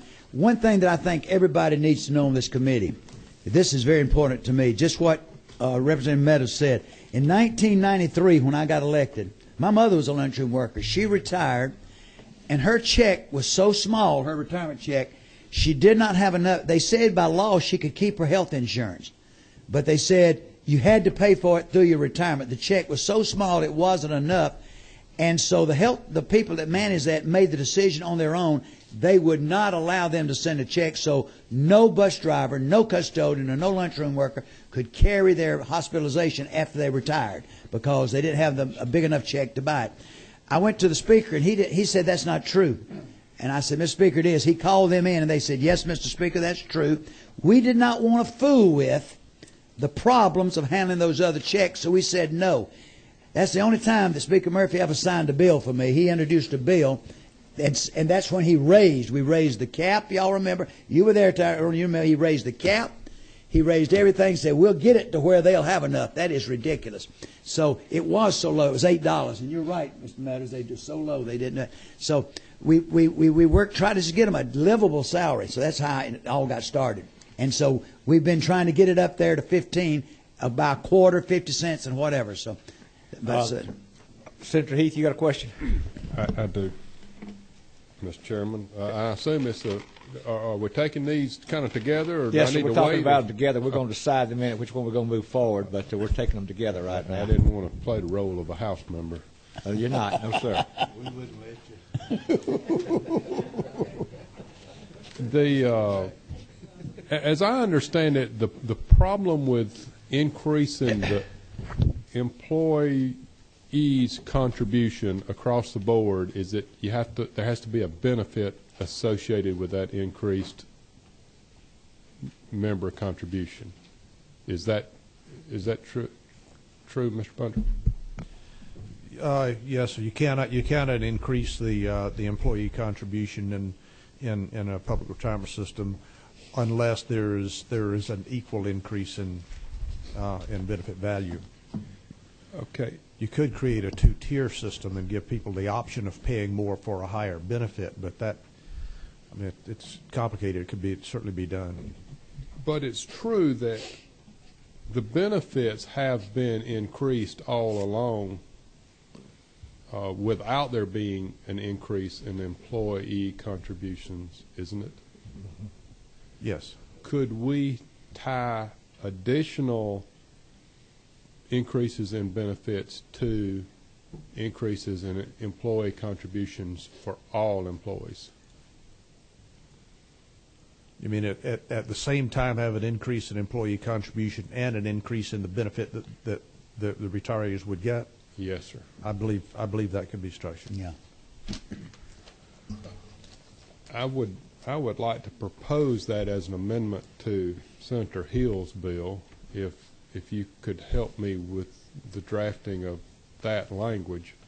And then I want to ask a question about line 35, where we change the minimum from 12 to 1475. Now, I am being told that it is currently at 1475. So how did we pay a benefit that was illegal? We didn't. We moved it up to 15. This keeps it from sliding back. I got you. 12 at one time. In the law, it was 12 at one time, and we down through the course of the years. So all this is doing is moving the floor up, so it can never go back. Yeah, and we can't go back on benefits anyway, so we're just correcting what we're doing now. I'm with you. Well, if I could, if I could ask Ledge Council to help me with the drafting of an amendment to increase the all members' contributions goes up with increases in benefits from this point forward. Well, let me ask a question before we get into that, if you could, Senator. On lines 12, 13, and 14, the way you've got it drafted now, David, it said provided, and this is that wording that always drives me crazy, that any person first or again becoming a member of the retirement system on or after July the 1st shall contribute $10. That's basically new people being hired after July the 1st. Yes, sir. Even though it says first or again, we've got that in several hired. bills. It could say hired or rehired. Hired or rehired after July the 1st, 2012. It's not going back retroactively increasing the $4 for anybody that's in there now. That's correct. All right, so what Senator Heath wants to do is see about when we bump up from $14.75 to $15 or $16, you want to see about at that point in time everybody having to increase that $4 contribution is what you're asking. That's right. Is that possible, Dave? It's possible. I'm not sure it's a bill that I could reasonably draft here. I think it would take some interaction with Senator Heath, because there are various options to explore. It would be difficult for me to draft one right now. Okay. From scratch bill. I know that you mentioned to me when we were looking at doing that, because we talked about that you said the day we raised it, if we put the money in, then we could come back and tie that money the next time we did it. But it'd be hard to draft that pre that raise. Is that what we're saying? You know what we talked about? I think I'm afraid you lost me. All right. Okay. I lose a lot of people. What I was saying is, you know, when we talked about, because we wanted to go ahead and make it retroactive for everybody, and you were saying we needed to go ahead and do it like this, and then when and if the legislature raises that amount, then we would drop it, do it at that time, is what you were saying, to wait and do it then. Is that correct? I still don't understand. But basically, if you're going to increase the amount they pay in, you have to give them an increase in benefit. For example, that's what I'm saying. If we do, let's say next year we give them a quarter, then we could raise them, couldn't we? You'd have to raise what, 4 1/4 or what? What could you? From 4 to 10. 4 to 10. To get them to raise up Yeah. from 4 to 10. 4 to 10. You've got to give them something. Something. Something you're giving them is the 25 cents. Yeah, if we give them the 25 cent, then we could go from 4 to 10 for their contributions, couldn't we? Yeah, and it's got to be an actuarial equivalent. That's what I was saying. I couldn't tell you what the actuarial equivalent of $6 in this system would be. My question back to you then would be, if they chose not to put in the $10, do they stay at the $4.75? I think under what Senator Heath is saying, we are in fact increasing mandatorily increasing their contribution, but they are getting something of equal value. That's the problem, though. We're not going to be giving them. If we're giving them a quarter per month, we're not giving them something of equal value for a $6 raise. That's what he's saying. It's got to be actuarially. But it's quarter times years of service. Yes, it would. It would be equal. Oh. Senator, go ahead, Senator. I'm sorry. So the increase in the bill to $10 is for new employees after July 1 of 2012. If they're going to be at $10 contribution level.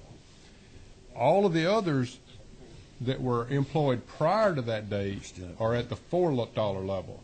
My suggestion is that for those members who were members prior to the July 1, 2012, that their contribution will be increased an amount actuarially equivalent to the increase in the benefits. So over time, you will bring that group of people closer to paying for their benefits. But it's not... Or an actuarial amount, an amount equal actuarially, not to exceed the $10. Yeah. Because there's always a possibility that the actuarial could come back and say, well, they ought to be paying $15, and so you would punish them. But I think you cap it at the $10 amount for now, so that you don't penalize them. But that. I think the law allows us to increase that when we're giving them an increased benefit, and we have continually increased their benefits. Well, you're talking about two different increases. On the one hand, you're talking about the increase that would apply to the current employees whose contributions are mandatorily raised. They get the actuarial value of that. The increase in the bill that y'all fund in the Appropriations Act, the way it's been, you just got to hike it up. That applies to everybody. So in fact, these folks would be increasing their benefit twice. Number one, they would get the benefit equal to whatever the extra amount they're paying for, and then number two, they would get the benefit equal to what y'all appropriate money for. Those are two separate. They have to be separated. Yeah. I'm not proposing that there would be two separate ones. The benefit that is increased by the appropriation of the General Assembly is a benefit that all members who are who are retired after the effective date of this, according to the language in the Senate bill, that only applies to the folks who are already retired or who retire after this amount. So that increase would be coupled with an increase, because that increase is being granted to current employees and not current retirees. So the current employees are still making contributions, and those contributions should be increased an amount actuarially equal to the amount of increase in benefit, not to exceed $10. I don't think there's but one benefit increase. Am I? Well, what the bill does, the bill doesn't increase the benefits for anybody. It increases the ceiling. Y'all do the increasing practically in the Appropriations Act. And so if you increase the employee contribution, then the bill has got to require appropriations in that same year in an actuarial equivalent amount. I'm proposing that the bill require that the member contribution shall increase an amount actuarially equivalent to any increase that might be appropriated by the General Assembly in the future. So we're not mandating the employee contribution go up until we do something. We appropriate an additional benefit, and at that time, then all the current working employees' contribution would go up an actuarial equivalent amount. So you would be working it backwards. You would be taking the increase and working the actuarially equivalent backwards, and that would be the increase in the contribution. That's right. As judges like to say, that's a novel approach. You can be a judge or a legislator. I think you could do it, but I'm not sure it's something that I could really accomplish here. I'd have to get back to the computer and give it some thought. I got Representative Wilkerson's been waiting patiently. Number 11, go ahead, sir. I have a question. I guess the way the bill is structured right now, new employees hired after July 1st, 2012 would start paying $10 a month. If we were to then require any time there's an increase in benefits that we would have a corresponding increase in I guess, contributions, that would also apply to the people after 2012. Is that correct? No, they're already up to 10. They're already up to 10, but you're giving them an increased benefit. But they won't. It'll never be more than 10. Okay, so it would never be more than 10. So you would have to structure, I guess, the bill so that it only applies to those people who aren't paying 10 yet. Right. And who would be people who are working on presently employed, right?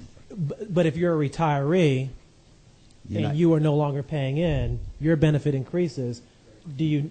So you don't have to worry about it. You're just getting the increased benefit. It only applies to those people who are currently working, who right now are actually taking furlough days and getting pay cuts and all of that, right?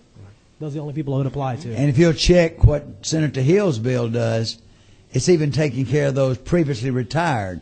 After we reach the cap we're at now that we promised them they could go to, they will receive no more increases if we raised it to $20. They won't get anything above the 15. Those that are retired as we speak today, as of today. Okay. And I just have a general question. Yes, sir.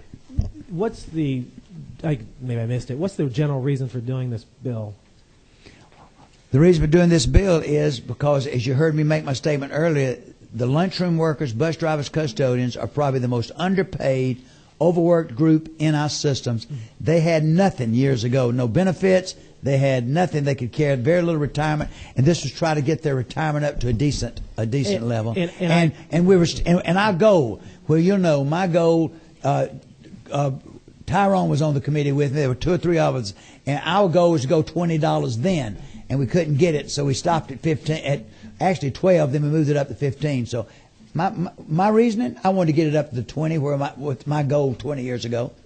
Last question. Yes, sir, is go this ahead. Last comment then? If that's our goal, is to get them up that was to my goal. Some sort of a wage, then I'm having a trouble reconciling that with requiring them to pay more to get them to that rate. Well, the reason we want them to pay more is because the state and the taxpayers are having to pay most of this bill because they're not paying enough to handle it, as in teacher retirement and other retirements. So we're just simply, and they agree that they are willing to pay more to get the more benefits. When they were making $8, it may have been fine, but now they've doubled that. It's maybe they need to go. They feel they need to go up a little more. Let me just. You're talking about getting it to $20, but no, I know that's a long way off because Yeah. For active employees only, if we were to cap it at $16 and try to put the money in there, that's actually going to move that forward over the years. The first year cost is $2.89 million, but over a 30-year period, that's another $21 million taxpayers have got to come up with.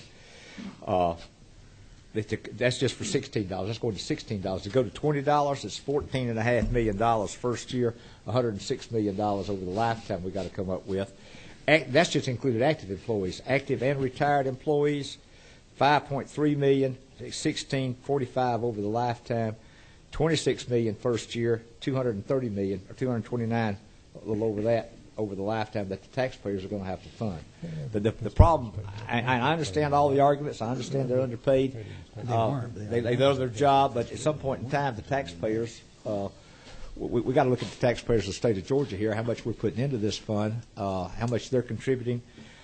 And the other problem I have with bumping the cap to $20, once we bump that cap to $20, we're done with the legislation. Once if somebody goes into the Appropriations Committee and says, hey, I want to bump them up to another 25 cents, it gets appropriated, it goes through the General Assembly. We fund it that first year. We see it every year after that. If I'm not mistaken, it goes in the continuation budget. Is that right? So my budget experts? We never see that again. It's just a part of the continuation budget that we never see.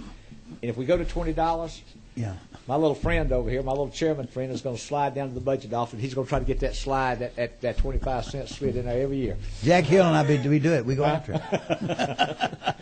Senator Heath, go ahead, and Senator Bethel, I'm coming to you. Let's not forget. I mean, it is true that lunchroom workers are not paid. And bus drivers and custodians. Bus drivers and custodians are not paid an exorbitant amount of money. But they are allowed to participate in the state health benefit plan, which is probably worth more than what they're getting paid.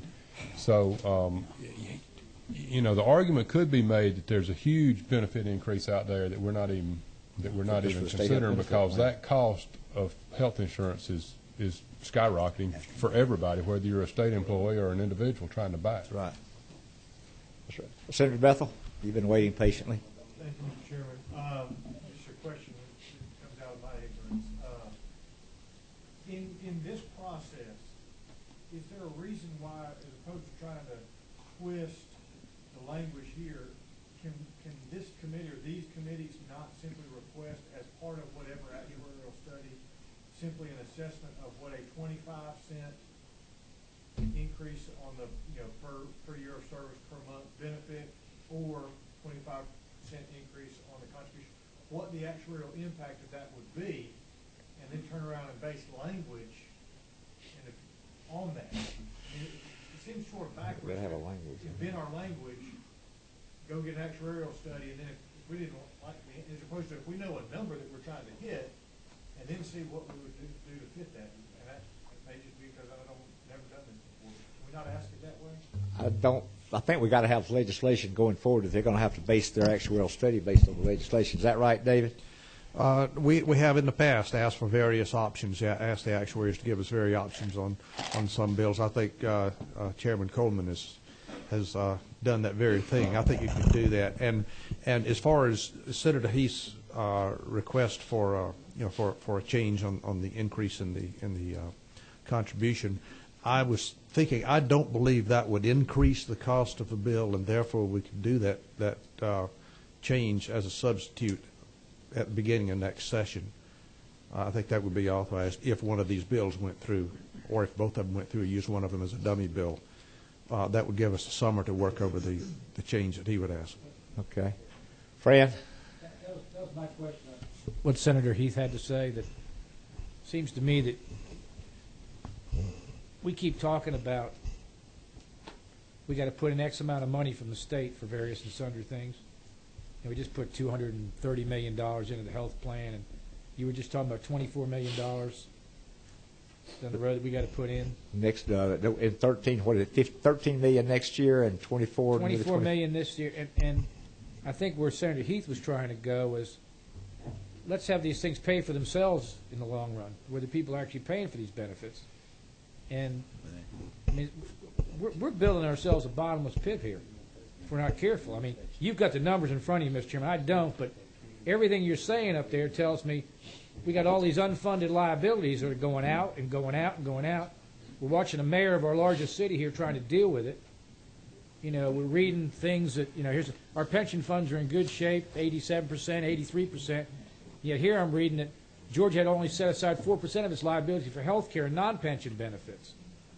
And so, I mean, we just can't continue to do this. No. And I guess if we pass these bills in some kind of a dummy form or whatever we do it, where Senator Heath's going, so they're paying their own way eventually down the road. That has to be fiscally responsible. I don't know how else we could do it. So are we going to get a study that's going to give us, if we pass both these bills, are we going to get a study that tells us what this is going to cost us in the long run? Is that the point of passing these bills? Well, the point of passing these is to, number one, do a little bit of an increase for new employees coming in, I think. The new employees is going to contribute $10 a month, which is still not a lot, but it's going to be more than the $4. Allow them to, at some point in time, exceed the $15 threshold, go up to $16 if we go with Senator Hill's bill, and then to freeze the retroactive retirement benefits once they reach $15 in benefits. Everybody's going to get that 15, the retired members plus the new members, and then it's frozen there for those that are retired, and then the increase would only affect the new ones that retire afterward. All right, I understand that. Now my question is, what is all of that going to cost the taxpayers of the state? I think David's going to help me with that. I just wanted to point out again, there is no connection between the added benefit that the employees get because they're paying more money and any appropriations. You increase the benefit, and what they pay for, they get. Okay. With or without any. If you make an appropriation, that will increase it more, but there is no connection. Well, how come we're going to owe $13 million and $24 million? Because the annual retired contribution, the fund has gone down in the last 07 and 08. The 09, the stock market went down. Our fund value dropped, and there's a 7-year spread on that. The actuaries look at a 7-year spread, and we've got to meet annual required contributions over that 7-year period. So we're going to have to put more money in for the next 2 years to equal this spread out. If I'm doing this right, Pamela, you want to jump in here and help me with that?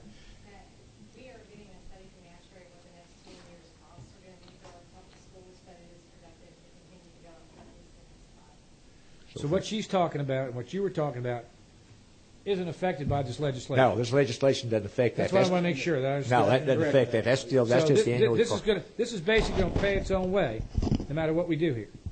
Well, is that what we're saying? Taxpayers are going to have to pay more. They're never going to pay its own way. At $10 a month, they're drawing $16 a month times number of years service. Right now, a person. Well, that's what I'm trying to understand. And what is it going to cost when we do things like this and keep adding these quarters, or take it to $10, or take it to $15, or cap it? What is it going to cost the taxpayers? Val? That's exactly what the fiscal study is for. The bill itself is not making an increase. It's just doing the cap. So when the fiscal study comes back, he will say, if you increase it to this amount or whatever, here's what the long-term cost. And the last time we had done a study, a $16 cap, you increase it, the total cost for active and retirees is around $46 million. And we did it over 15 years. 30. Or 12 years, whatever. 30 years. It's a 30-year. No, I'm talking about the time we kept adding a quarter. So when you pass these bills, is all this going to do is go forward for a study? Yes. That's it? Yes, sir. All we're doing right now is a study. That's what I thought. Okay. Yes. Number 2. Sorry to keep you waiting. I'm sorry. You're all right, ma'am. This is more of a statement because I'm not here to debate the numbers. I'm not real good at that. But these are individuals that have lobbied for this change for years. And these are our public school bus drivers, our custodians, our lunchroom workers. And the information that Representative Meadows shared with us was a personal experience. And in the end, he said, I'm happy that we really didn't have to depend upon my wife's check, $26 per month. Now, you think about those individuals that are heads of households or, basically heads of households, and there's nobody else in the family to take care of, help take care of them, that have to pay for the insurances, and then there's nothing left for them to live off of, just period. So it's not that this is a new something. These folks have come to us for years, and I know even back home, we have groups of folks that have stood on the schoolhouse steps and said, please help us. So I guess that's the emotional part of this. How are we going to bring them in so that they can function from some kind of livable wage or economically, because right now it's not working for them. Now, that's just my... Well, I have to agree with you there, but it's my understanding this was set up years ago as a supplemental retirement program, and I've got a quick story I'll try to tell you. Right after I got elected in the legislature in 2003, I was appointed to the retirement committee, and I got a phone call one night from a guy. His wife had gone to school with my wife, and he was just raised and came with me. My wife has drove a school bus for your system for 30 years down there. She's retired. You know what she's making a month? I said, yeah, about $236. Well, how am I supposed to live off that? How are we supposed to live off that? I said, well, you're not. I said, did you ever ask your wife, did y'all have a conversation 30 years ago? Do you know how much she paid into that retirement fund? No. I said, well, this is a conversation you should have had 30 years ago. She's been paying in $4 a month for 30 years. I said, you're going to draw all her money back in about 4.5 months or so. And I said, you're living on the interest and the taxpayers' money at that point on. That was pretty much the end of the conversation. Yeah, but that's I understand what you're saying, but it's a supplemental retirement fund out here that it wasn't designed for them to live on. Different times. I understand. And my daddy was a custodian. I'm in Paulding County because my daddy was brought in 1957 as a custodian. I got a brother and a sister-in-law driving buses for insurance, as Senator Heath said. Mr. Meadows, I know I fired you up. Go ahead, my brother. Wear me out. I'll just give you a little bit of a side to this thing. That one that puts a cap on there, I don't think it's got a very good chance of getting out of rules.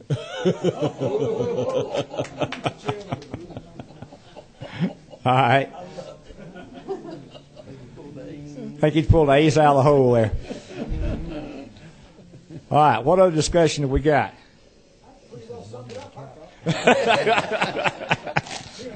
This is one of the easy bills for today. Yeah, this is an easy bill.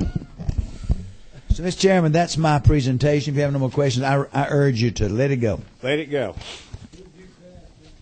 Well, we're going to turn this over. I'm going to turn this over to my senator here. We're going to take Senate Bill, what was Jack's number? 246. 246. Do I have a motion?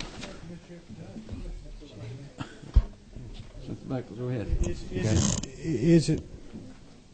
Is it our intention that if both of these get a favorable reference, that they would both go for an actuarial assessment, when the only real difference, probably in terms of money, is that $15? I mean, it's really no. I'm talking about the Senate bill has on the second page, top paragraph.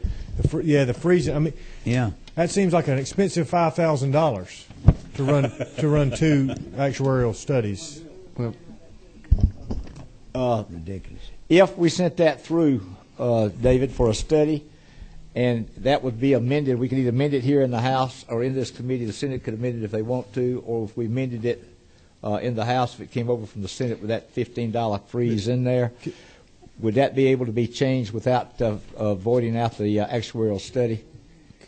Every change requires a new actuarial study, but I think the retirement could speak to that. I think that once the actuaries start working with the figures, they don't charge $5,000 every time they look at it. Could I suggest, Mr. Chairman, that if we took the cap out and did an actuarial study and then decided to put the cap back in, that would have, in terms of the fund, a positive impact. In other words, less money would be going out.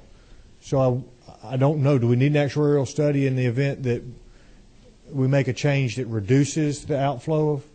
You do. In fact, the only way, after the actuarial study is done, the only way that a fiscal retirement bill can be amended is one that does not affect the cost more than makes it. Well, wouldn't it make it less expensive to put the cap? That's what I'm saying. In other words, if we ran it through without the cap. Yeah, let the chairman do that, and with it. But you still need a new actuarial study for any change, but the actuarial study wouldn't be, I don't think it would be a full-blown cost. Okay. Could the chairman just simply say, when we're sending this forward, would you please give me the cost with and without? The same study. They could do that, couldn't they? If I do a substitute with a new LC number, it's got to have. But I mean, at the same time we're doing it now. Okay. Russell's sitting there. You're going to help us? Yeah, I wanted to ask the auditor, if we pass both of these bills, can the letter to the actuary or the order for the actuarial study ask that they, I mean, we won't pay $5,000 for both of these. If the same actuary does both of them, there'll be a relatively small increase for the differences between the two bills. Is that true? Yeah, they don't charge a flat $5,000. Right. That's the average. But I think what David was saying is that for each version of the bill, there has to be a distinct calculation. That's right. That matches up to the bill. Otherwise, you generate another study, which we probably get at this point. But if we don't send both bills for actuarial study, then whichever bill does not get sent, that bill number is dead. Right. If we send them both, you'll pay a little bit more to get two studies back, which essentially say the same thing with some minor tweaks in one of them. And it keeps both bills in play. That was what I wanted to verify with you. So it sounds like that, you know, if we're going to send either one of them, why not send both of them and keep them both in play? And I heard what the rules chairman said. That's a powerful statement. But I just realized that the chairman, I mean the sponsor of the Senate bill, happens to be the appropriations chairman, and that's a powerful position too. We don't want him to say no.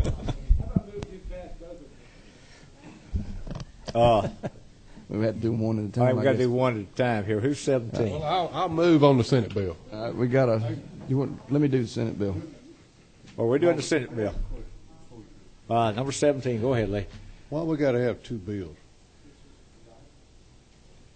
The reason for two is so both people can continue to work. Otherwise, one number is dead, and you get to today. I mean, if they're so close together, though. If they go to the Senate, then you can't take that. Yeah, and you end up in conference, and you're in trouble. All right. He answered that question for you? Okay. Nobody down here could hear that answer, but they got an answer down there. Special on this study. All right. I've got Senate bill up. Senator Miller had due pass, I believe. Am I right? And Senator Heath, you had a second?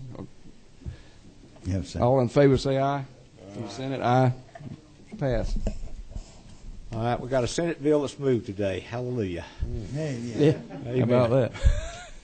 Yeah, hurry on and go on before it comes back. Before it comes back up for ask reconsideration. All right, Chairman Coleman.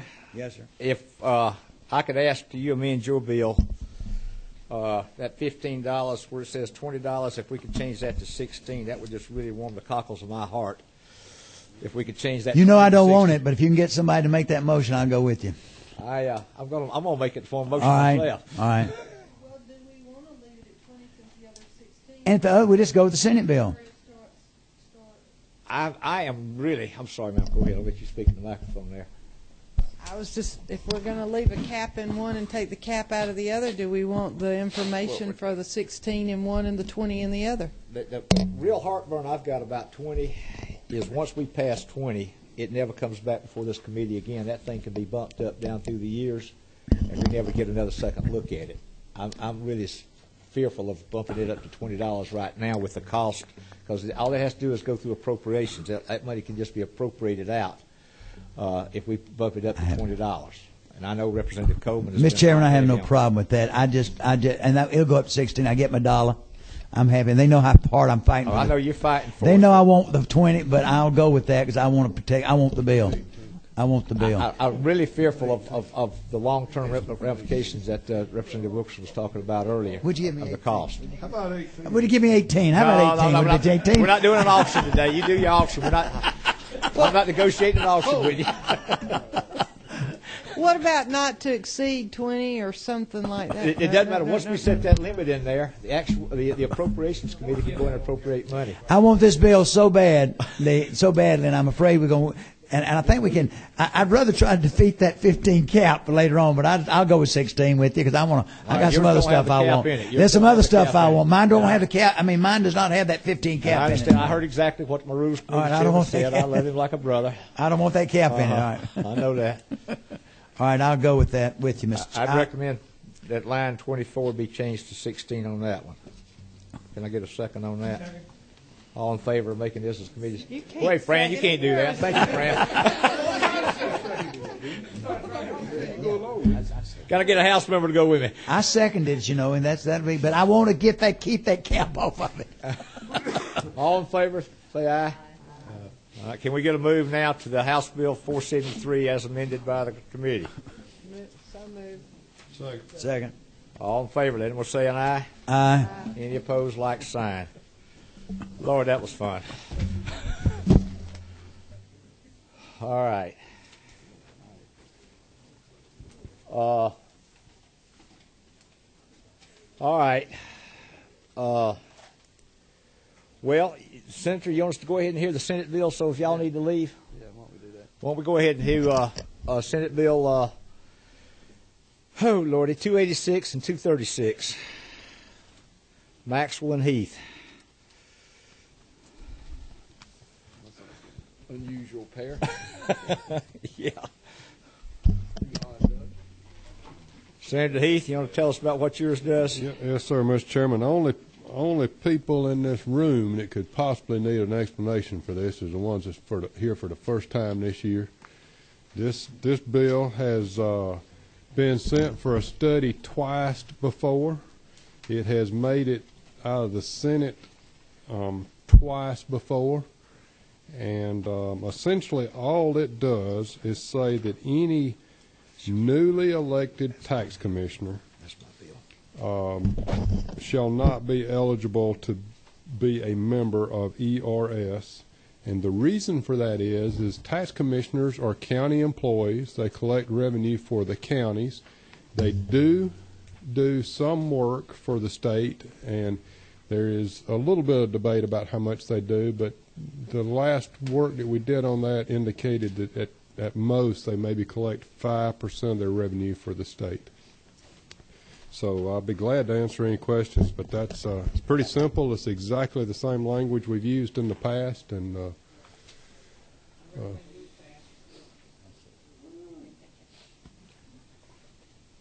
go ahead, Senator. You up? They got to recommend you pass on your bill already. I'm sorry. Got a motion from Senator. I'll second that motion. Well, I think we got Fran with the second. So oh, okay. We got a motion, second. Any discussion? All in favor, say aye. Aye. Opposed, likewise. Bill passes. Well, that was easy, Senator Heath. Let me see what I can do with mine. That got over to the House once or twice, Senator, and I got it. We got it through the committee fine, but I couldn't get it out of rules once or twice. I started to say that was a previous iteration of our committee chairman. Thank you. Yes, sir. Now, my bill is a little different than the senator's bill. Senator Heath's bill is going to take the tax commissioners out. Anybody that's a new member coming in after July the 1st, 2012, anybody that's hired into the tax commissioner's office will not be eligible to go under ERS. Now, my bill 236 is a little bit different iteration of this. I am allowing, well, we can't do anything with that 1,047 members that are already there. It's costing us about $433,000 a month out of the state coffers to pay for these tax commissioners. And there is, I think, I don't have the total right here on this, but there are many, many tax commissioners, and we had this last year. You got a total. I should have counted this up. 1, 2, 3, 4, 5, 6, 7, 8, 10, 20, 30. About 70 counties already have tax commissioners in the ACCG or the Georgia Municipal Employees Benefits System. That means our taxpayers are paying the retirement for their local fund and for the state fund. So that, to me, they're double dipping. I have a real problem with our tax commissioners and employees double dipping. I don't mind them being in a retirement system. I just want to make a decision and be in one or the other. There is 7 counties with deferred compensation, about 20 counties with local defined benefit retirement plans, and I think there was 7 or 8 counties that didn't have any retirement benefit plan. I'm not sure they're participating in ERS or anything. What my bill says is those that are currently in the ERS retirement system can stay there. Anybody elected after July the 1st, 2012, they have to make a decision. They can either go to the ERS or they can go to the local ACCG, their local county plan. But the county is going to have to pay for one or the other. The state's not going to be paying for any money. If they want to go to the local plan, they can do it. If they want to go to the ERS, they can do it. But now you got to realize the new ERS plan is that GSEP's plan we passed in 2009. That is a lot different benefit plan than what the retirees had up until 2009, because that GSEP's is a partial defined benefit and partial defined contribution. I would like to ask, as we're sending these bills forward, that my bill be sent forward for study. And I'll try to answer any questions. Pam, have you got anything to add on that? Number 28, yes, sir. Mr. Chairman. Yes, sir. You know I hate to disagree with you. I understand that. So clarify something for me. I'll try. We are putting an unfunded mandate on the counties if we do this, though, right? Yes, sir. Well, no, most of them have already got a retirement plan. The biggest portion of them have got some type of retirement plan for these tax commissioners. Except for those 8. There's about 8 systems that do not have any retirement plan for tax commissioners. We're just saying that they're going to have to choose one or the other. They can either be in one plan or the other going forward. I have 5 counties in my district. Yes, sir. Does any of those counties have a retirement system set up for their tax commissioners? Name your counties. Macon, Dooley, Talbot, Taylor, Peach. Dooley's got the ACCG. Peach is in the ACCG. We're not going to change those that are in there now. Your tax commissioners that are there now in both plans are not going to be changed. We're only talking about those that come in after July the 1st of 2012. Without an election every 4 years, though. Yes, sir. So there'll be new members, could be new people coming in. Yes, sir. And those new people coming in will decide whether they want to go into the ACCG plan or the ERS. Only new hires. It's only new hires. Those who are in there now are staying in there as long as they're in office. If they're reelected, it's not going to affect those that are there now. Thank you. So I misunderstood your question. That the county, if they don't have a retirement plan, they must have one if we don't pass this. No. So we leave the employee out there on their own. Well, they're on their own now if they don't have a retirement plan. But now we're going to say that they can come in if they want to play it. Or did I misunderstand the question? Did I misunderstand your question? Right now, if a county does not have a plan and a new people is elected, what happens to that person? They're in ERS right now. Will they be in 4 years from now? I get elected as tax collector. Can I automatically go to ERS? If the county, if this bill passes. If this bill passes and your county wants to pay the ERS portion, yes, sir, you can. But if my county don't want to pay it, then they'll go into whatever your county plan is. And my county don't have a plan. Then you won't have anything. It's the same way it is now.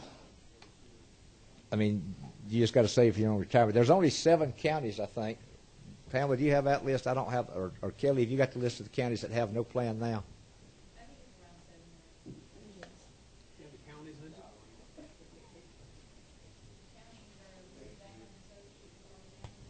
No. I've got the ones that are there. I don't have the ones that show.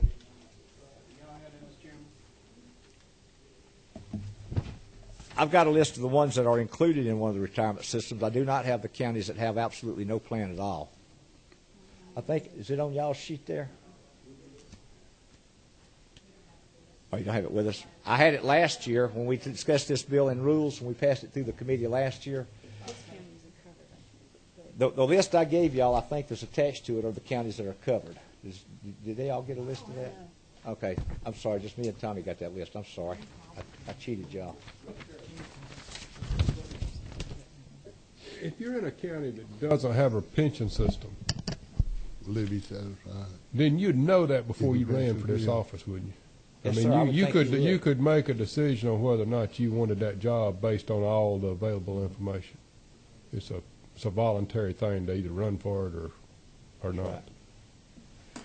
And we're not changing, again, anything for those existing people. There's 1,048 folks, I believe, or 13, 15 now, I think, that are in the ERS. We're not knocking anybody out of ERS, those that are current employees or current tax commissioners. And now, Senator Heath's bill that's been passed says that after 2012, if you're newly elected into office, you cannot be a member of ERS. My plan is the most, I think, magnanimous, is that the word there? Gracious plan is allowing them to make a decision. Yes, ma'am, you have a question? Representing a county that doesn't have a retirement plan, and also being the daughter-in-law of a tax commissioner that is deceased now, but worked very hard to get his workers and himself covered by the ERS when he was elected as tax commissioner of this county, because it was collecting state taxes and they did not have a retirement system. I want to make sure I understand your bill, the House bill, in that if the county does not have a retirement plan, someone new is elected as tax commissioner, and someone is new hired in the tax commissioner's office, they will either have to be covered by the county, but if there is no county plan, if the county will contribute the employer's portion, can the workers and the tax commissioner be covered by ERS under your bill? That is correct, right?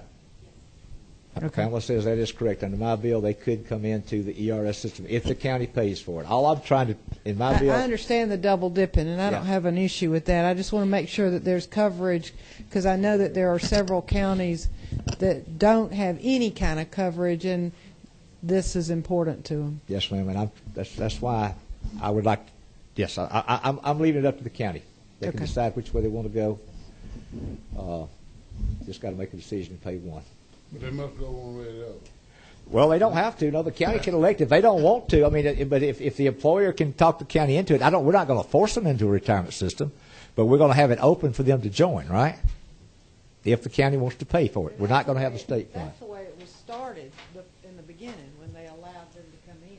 Yeah, we're not forcing anybody into it, but if they want to be able to participate, they can if the county pays for it. Any other questions? Can I have a motion? I've got my button on. Oh, I'm sorry, sir. I thought I pushed you. Which you, 14? I sure would like to make a motion to pass this on for... Well, thank you, my friend. Have a motion and a second. All in favor, let everyone say an aye. Aye. Any opposed, like sign. Thank you, sir. It's good to see that the rules chairman is getting on board. I feel the love. Lee seconded that. Yeah, we're done. Thank you, my friend. I think our Senate members are telling us they do. So thank y'all, sir. Freddie, you're welcome to stay. We've got a few more bills to hear here. Freddie likes working with you. We'll let you vote if you stay with us.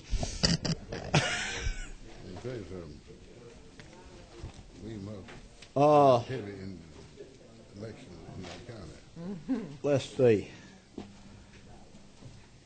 All right, we got to move on here. Let's go ahead. 664, Representative Jones's bill. You continue to be one of his friends, man. Did he leave? Well, thank you, Coach. Good to have you with us.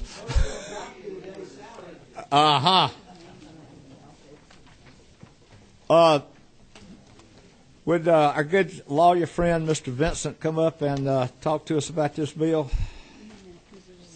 Oh, we got a sub coming out. Wait a minute. Okay, we got a second here, sir.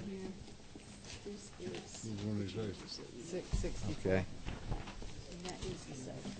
Okay.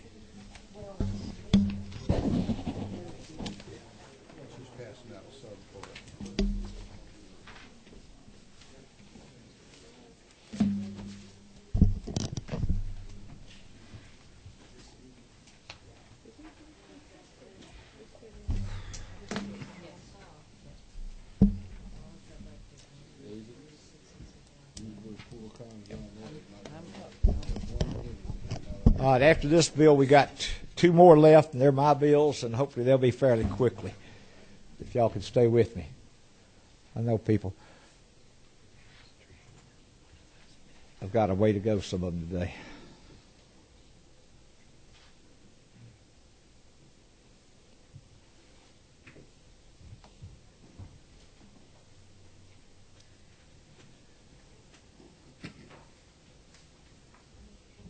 Everybody got the bills? Not yet. Not yet. Still working.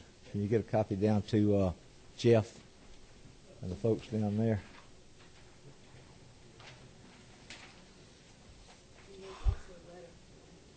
Okay.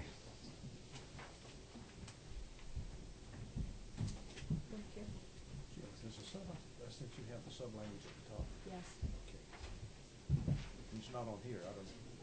Oh, that. Yeah, I printed that off the computer. Okay. But yes, I've got. It does have the sub. Yes. I got it here, David. My copy didn't have the sub language at the top. I just wanted to be sure that the official copy did. So we didn't leave it off. Right at the top.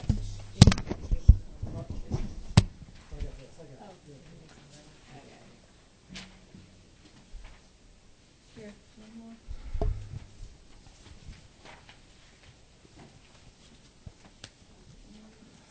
Ben, are y'all working off of, which number are y'all working off of? You got a substitute? LC 211295S. Okay. That's the way to sub, okay. Well, they are all the same, but names are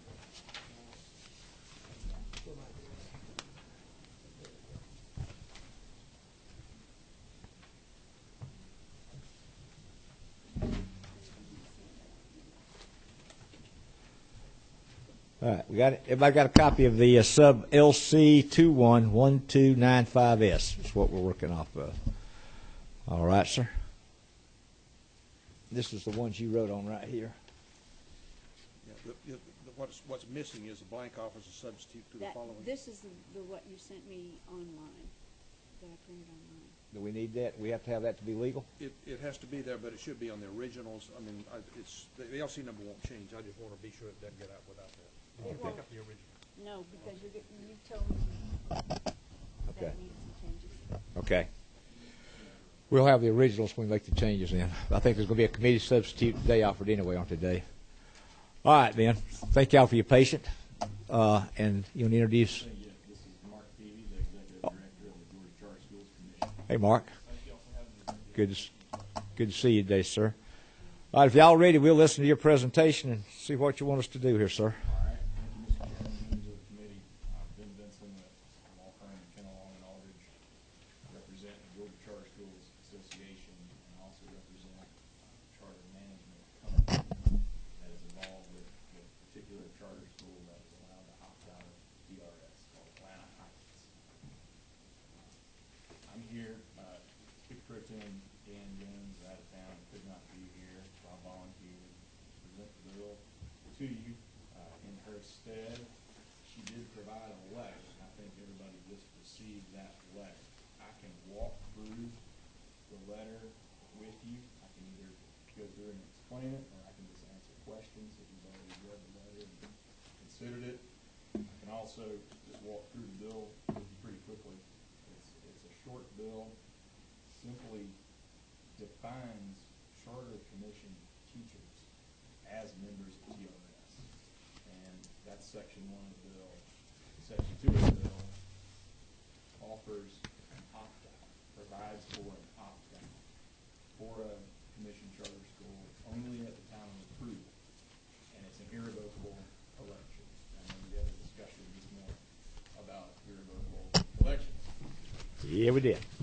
Happy to debate that again. Not debate it. So section 1, section 2 is the opt-out, and then section 3 and 4 are just matching for ERS the same as TRS. Defines the commission teachers as members, and then provides that irrevocable, one-time at approval opt-out. Yeah, it's PSCRS. The letter kind of explains the historical context to it. I view this bill as the solution that clarifies the law. Last year, the commission entertained a proposal for a charter school to be allowed to opt out of TRS. And the commission and the Department of Education asked the Attorney General for legal assistance. The Attorney General opined that the law was unclear.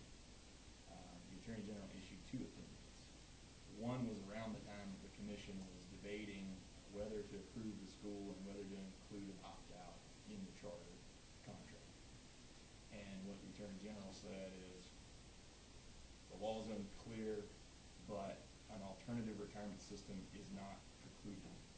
So they essentially punted on the issue. If the question posed was teachers are either in or out, correct? The Attorney General said, I'm not going to answer that question. The law's unclear.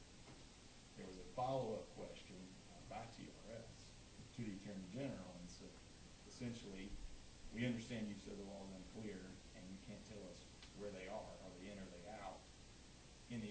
In that case, don't we have discretion? And the Attorney General said, yes, we do have discretion. At that point, a situation arose and kind of a debate arose. And you have on one side TRS saying the commission teachers at a particular school should be paying in. On the other side, the commission and the state board allowed them to opt out. This bill would basically is the result of that, a freezing or a pausing of that legal battle to say, if the law's unclear, let's just have the General Assembly clarify. Provide for an opt-out one time upon approval, at the time of approval. That, and the summation of my presentation here today would be, this bill will put the law where the facts are. And then would provide going forward, beginning July 1 of 12, if the commission, if another school wanted to try to opt out, they would ask, and the commission would then go through the same process of vetting it and trying to decide whether to allow another school to opt out. All right, we got a few questions for you. So, and I may have a few myself. Well, it's lighting up even more here. Number 22, you were first, sir. Thank you, Mr. Chairman. Appreciate bringing the bill today. I've got several questions. These teachers that are at these charter schools, they are state employees, correct?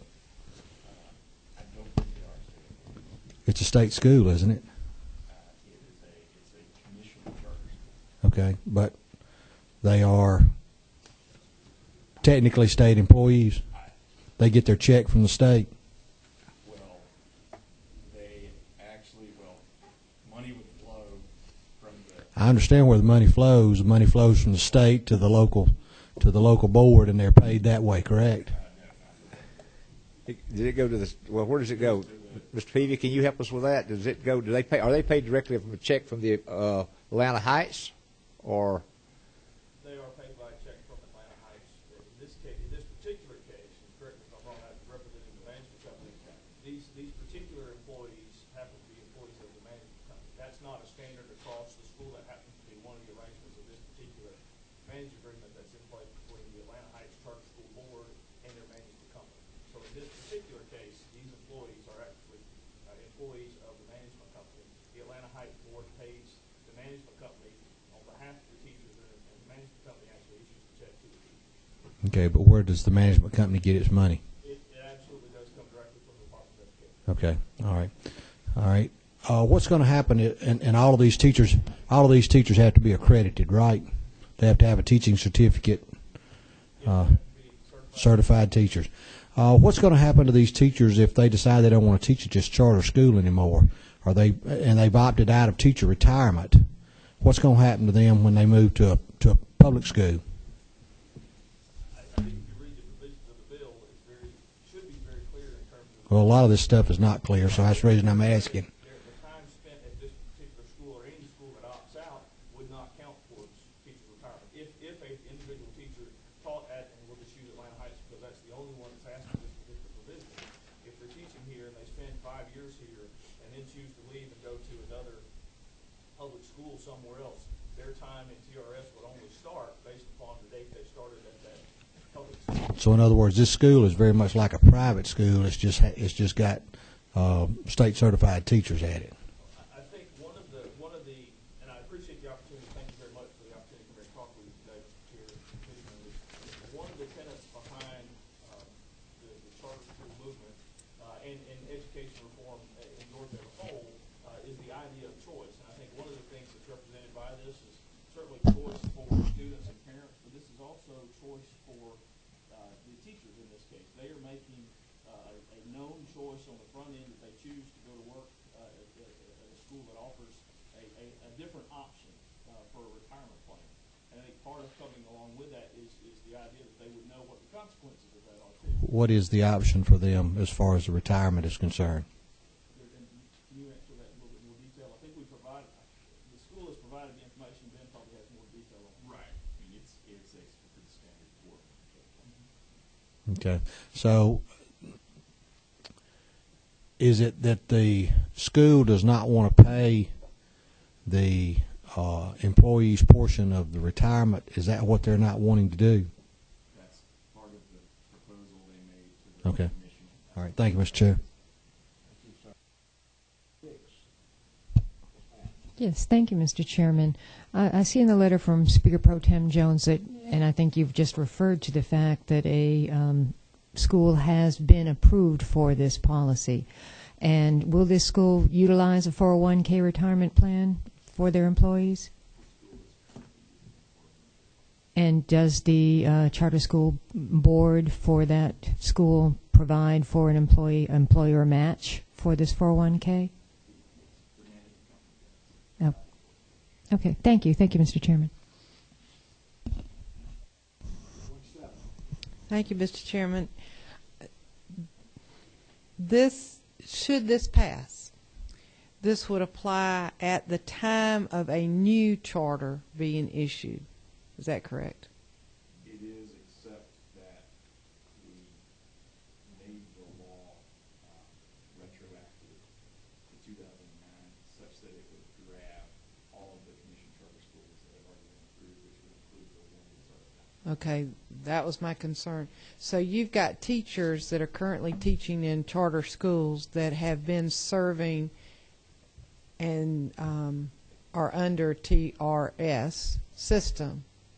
If this passes, then the decision is being made for them by this law and by the charter school association or charter school leaders without, I mean, they're being told that they no longer have TRS.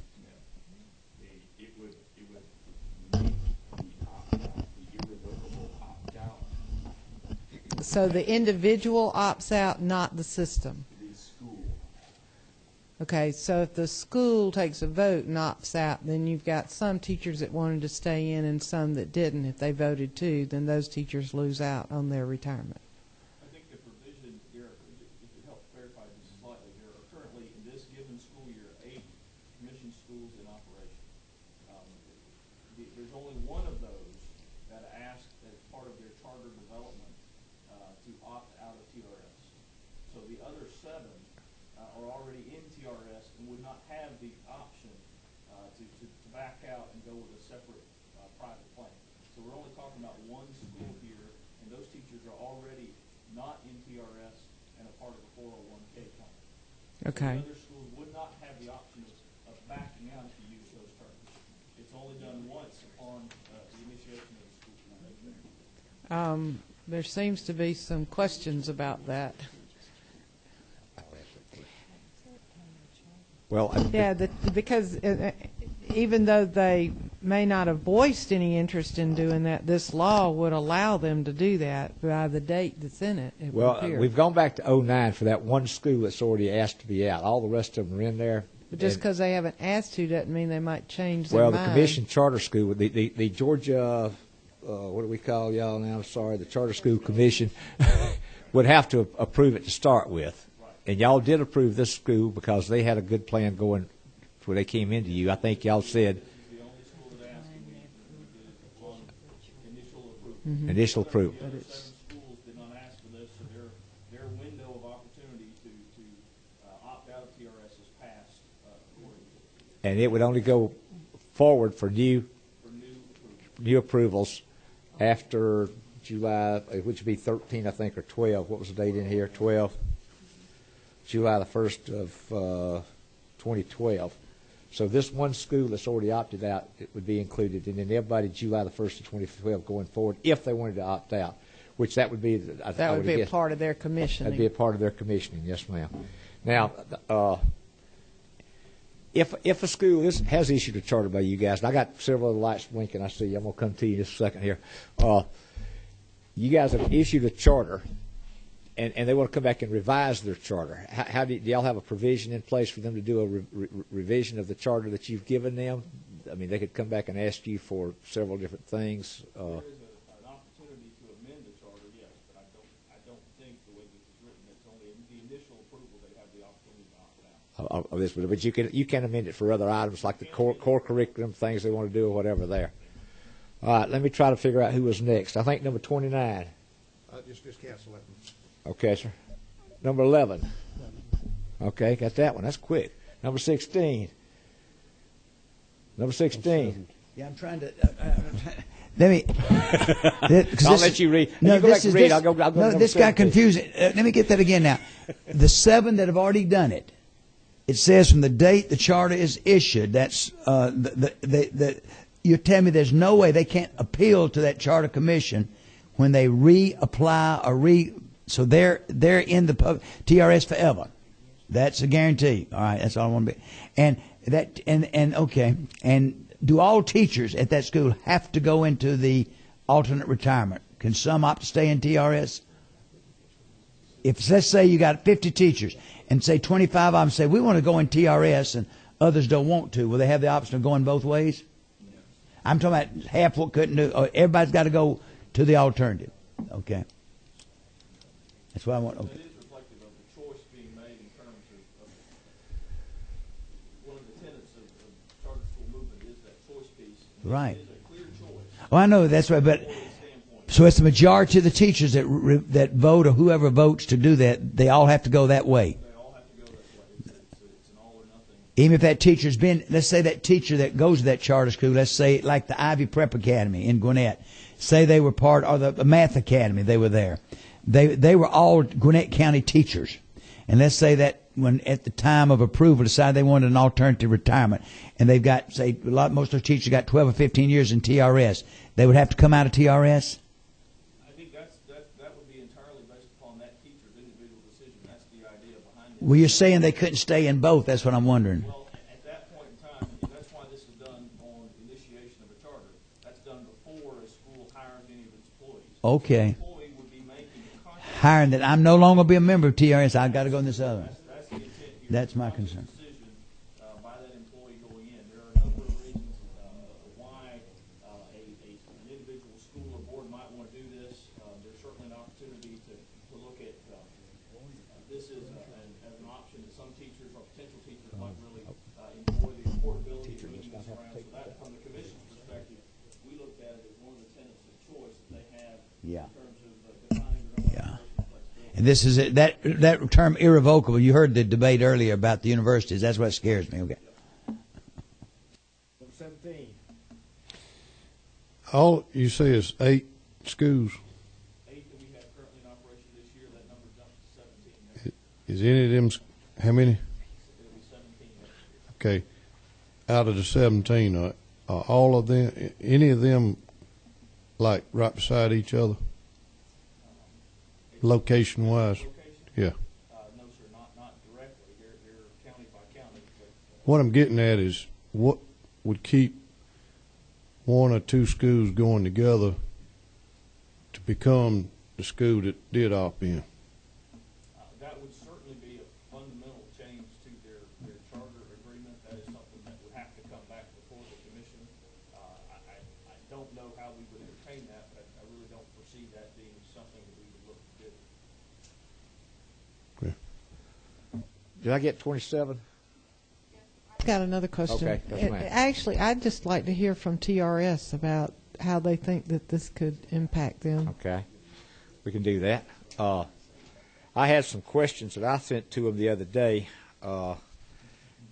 They got me back some answers. Right now they've got, let's see, we saw one sheet right here. This NHA has got, 67 schools, employ 3,000 people across 8 states. They have had a 401 retirement contribution plan available for all employees. They do contribute. The NHA provides matching investments equal to 50 cents on the dollar up to a maximum employee contribution of 3%. they work in conjunction with federal Social Security, Medicare.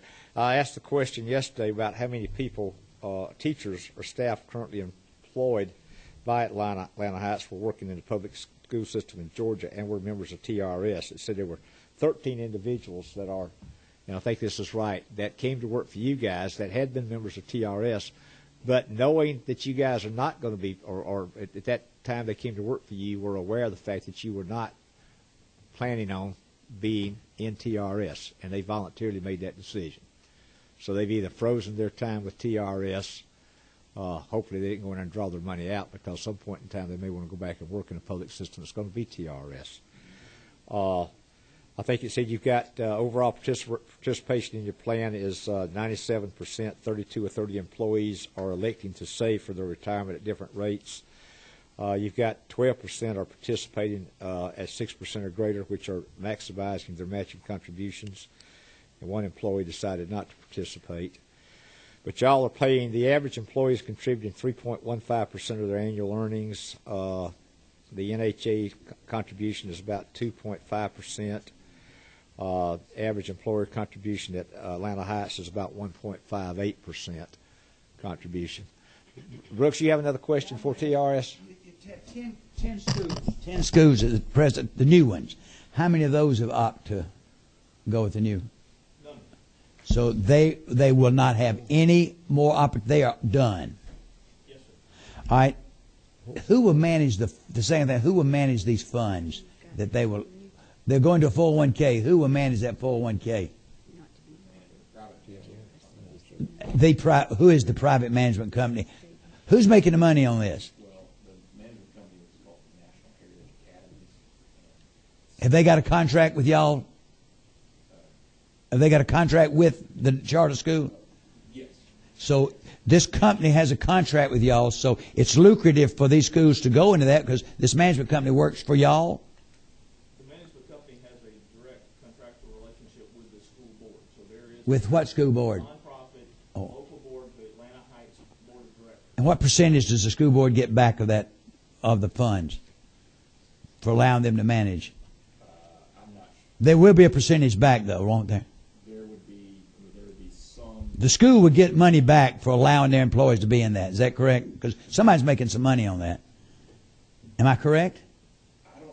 You mean? In other words, this management company's got a contract with this Atlanta school to manage their funds. Well, no, it's a management contract. I know it's a management contract, but will the school get a cut out of that? Okay. I just was wondering, yeah, because I know 100% of the state goes back into the state, and I'd like to know the employees get that because somebody's making some money off that, a service fee. I just was wondering about the service. I don't know. I'm sure that There's a service fee I know somewhere, and somebody's getting, yeah. Okay. All right, we got a couple more questions come up now. Number 14. Thank you, Mr. Chairman. I want to go back to what Mr. Benton said a few minutes ago. There are state dollars that pay for the teachers in this school. Are any of those state dollars being used to offset the employer's portion of their 401k? I don't know the answer to that. That's what I was going to ask, right?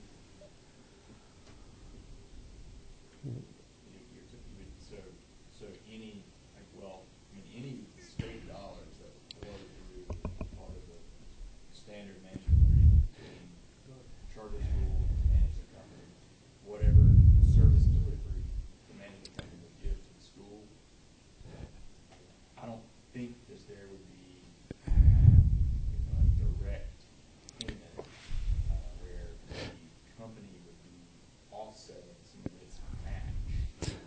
Under the TRS agreement with schools, the state pays how much towards the 10.2. 10.28, and the employee pays 5, going to go up to 6, I think. Is that right? It's 5. The total employer are currently 10.28, but roughly 55 cents on the dollar is state money and the remainder. All right. So now, so that's okay. Go ahead. Go ahead. I'm sorry. So 50 cents on the dollar is state, and the rest of it's local funds going in. Approximately 55 is state money that goes from DOE to the local schools, and the local schools make up the difference, which is about 45. Okay. But now the charter school, what do we pay them? We pay them the same thing from the state, about 50 cents on the dollar, or do y'all get local funds? Do y'all get the local money out there? I'm not even sure. I should know that question. Y'all get state dollars and that's it, right? QBE funding formula.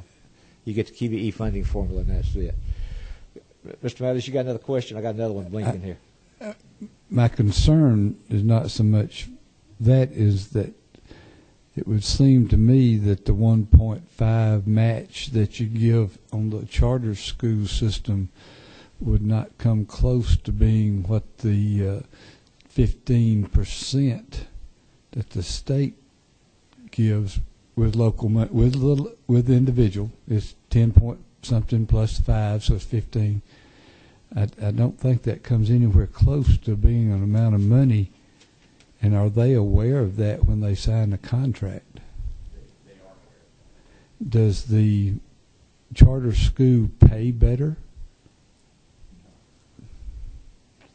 I don't know the average salary for the teacher. The overall answer to that question is there is a broad range. Some of the schools do pay above and beyond the current state salary schedule. Other schools do not. So there is an absolute range. Well, most schools pay above and beyond under the local effort, so I don't know how they don't have taxing authority under the charter school system, and I just feel like there's that my teachers might be getting slighted here a little bit, even though it's probably a much better work environment. But I would be concerned if I were a teacher and I would be concerned as a representative if we're using those state dollars in a different way rather than going towards their retirement. That's all, Mr. Chairman. Thank you, sir. Number 11. Yes, sir. Thank you, Mr. Chairman. As far as the local dollars, it's my understanding, correct me if I'm wrong, is that there are local dollars involved because typically my understanding is that a school could be turned down for a charter by the local school board, but then they can go to the state, and that state can approve that charter, which will then obligate the local system to kick in funds. That's why there's some challenges by some of the districts on even having this state level. So when we say there's no local funds involved, can you clarify that? I believe there are local funds involved. There are no literal local funds involved. Actually, the statute creating officially that the legislature passed expressly prohibits any local funds to go there. What is added to the state QBE amount is a local fair share approximation. So the commission, in conjunction with the DOE, looks at the local tax base and a per student taxable dollar amount in each given district that a commission charter resides in, and then looks at that approximate amount, and it goes back to the state portion of the dollars that would go to that local district and withholds, redirects an appropriate. So you're saying that 5% fair share, I think is it 5% that we send up, like Cobb County sends up to the state, 130 million, whatever it is, that comes back down, is going to these charter schools that were approved not by the local school board, but by the commission. It comes out it's redirected by the Department of Education out of the QE dollars, the overall amount of state dollars that would be going to use your example, Cobb County. And that money on a per student basis gets redirected to the. So it is coming out of my local property tax bill that goes up to the school, that 5% of the total tax base that goes to the state that comes back down through QBE. Part of it's going to the local school system. State dollars, QBE dollars that would be going to Cobb County. Yes, there is no ability to reach into the local tax dollars that you or I would pay in our local counties. That money we cannot reach specifically and expressly by statute, but it is an equivalent amount is redirected out of the state dollars that would go. Correct. Yeah, I just want to clarify that it's coming from the county to the state to you guys. It's not coming out of the county directly, but it is coming out of Cobb County at the end of the day. The state doesn't print the money, it gets it from Cobb. Yeah, okay. Or whatever county it may be. Whatever county it may be, yeah. Okay. Number 17, yes, sir. You have 8 schools, right? Right. One chose to go one way, 7 chose the other go the other way. Why did 1 out of 7 choose to go one way? Because it was part of the model, part of the proposal of the school. Do what? I mean, what was really the reason that one school went the opposite direction 7 other schools went? That one school was going to partner with a particular company that had a plan for the school, and part of that plan included. I think, try to help you there, Representative Anderson. They're part of the National Heritage Academy, which has 67 schools and 3,000 employees over 8 states. This Atlanta, what do you call it? Atlanta Heights is part of that umbrella of this National Heritage Academy, and they have a retirement system in place for all their 3,000 employees. So they wanted to keep these people in their retirement plan and not them out of the state. Now, it's my understanding that these people that go to work for them understand that up front. They are aware that they're not in TRS or not anticipated being in TRS, and that they will be in the National Heritage Academy's retirement plan. And what we're trying to do, if we send this bill through for a study, and then we'll have an option next year to look at it, is codifying law that says, yeah, they can do it. And then I think, Mr. Peavy, you said there's 13, how many more coming down the pike that's going to be approved? That you don't know how many of those may or may not opt into TRS? Or We'll have 17 schools in operation this fall. All of those have already made the election. None of them had asked to opt out of TRS, so this is the only school in the out of the 17 that will be operating this year, this is the only one that has a retirement program that says we want to be separate from TRS. Mr. Chairman, and this bill would allow for schools that come to the table in the future to decide that themselves. But of the ones that we've already approved, this is the only one that would apply. Okay. All right, Jeff, what can you share with us on this, sir? Maybe y'all want to ask.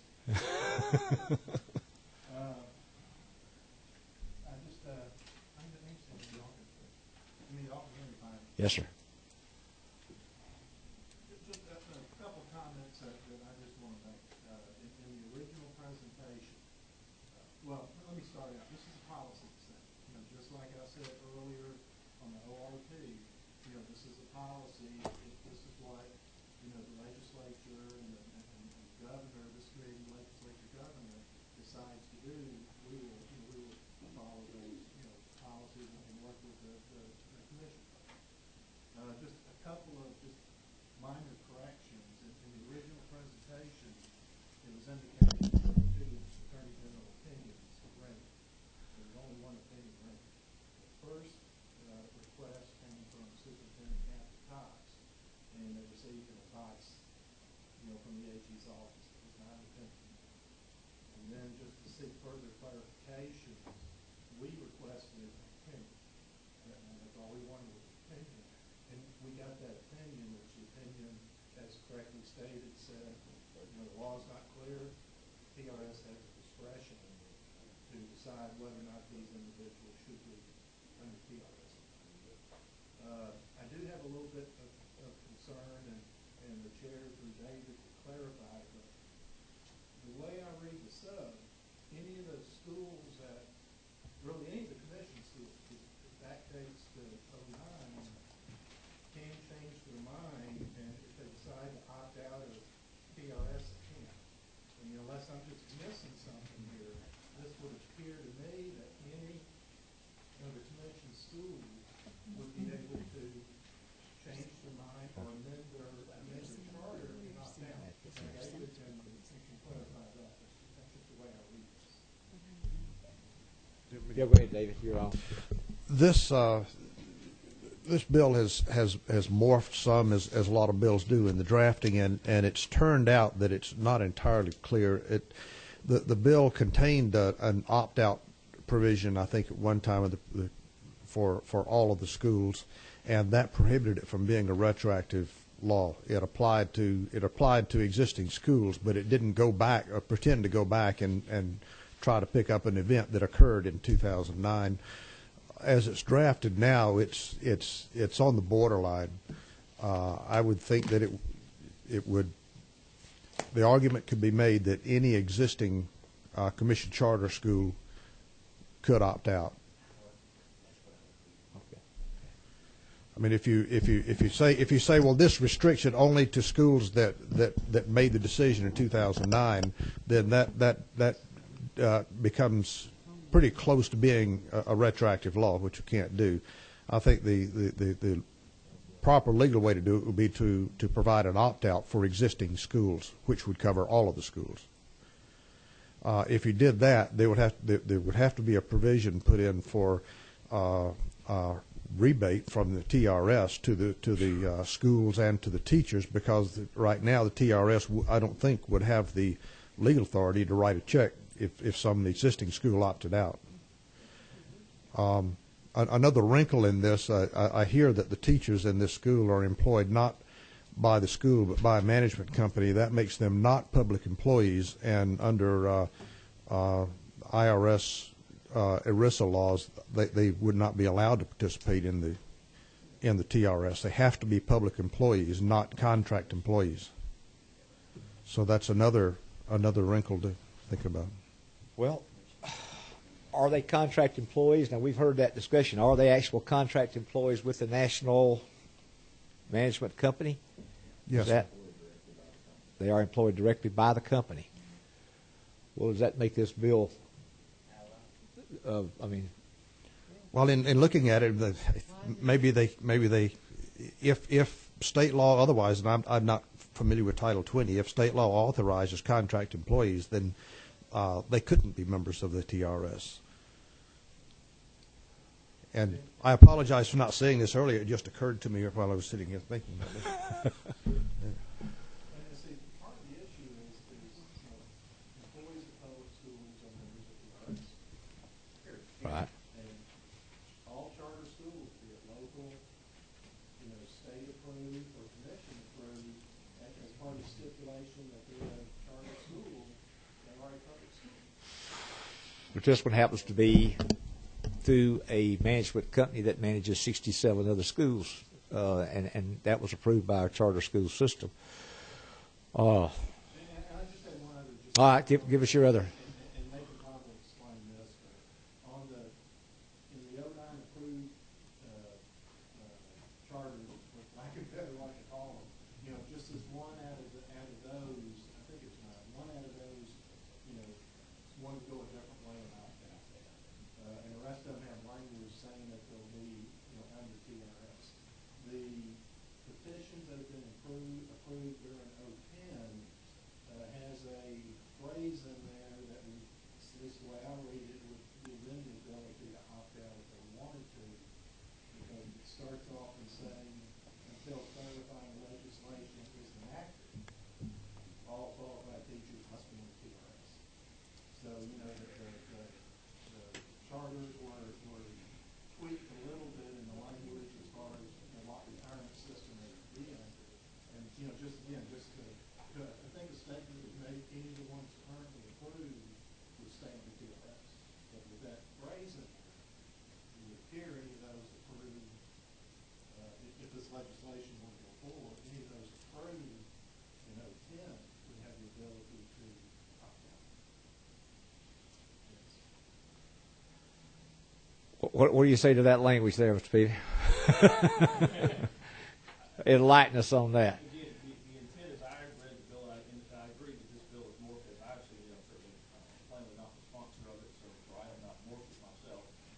But the intent was there to be a one-time, at the initial creation of the charter, option to opt out. And if you don't choose it then the option is not there. Again, Representative Jones is not here, so I'm not going to suppose that I will suggest she change her bill at all, but that was our original intent, is to give them a one-time option. Again, it's a flexibility option as a school, as part of the charter school movement. If I want to have operational flexibility, this is one of the options that I can have.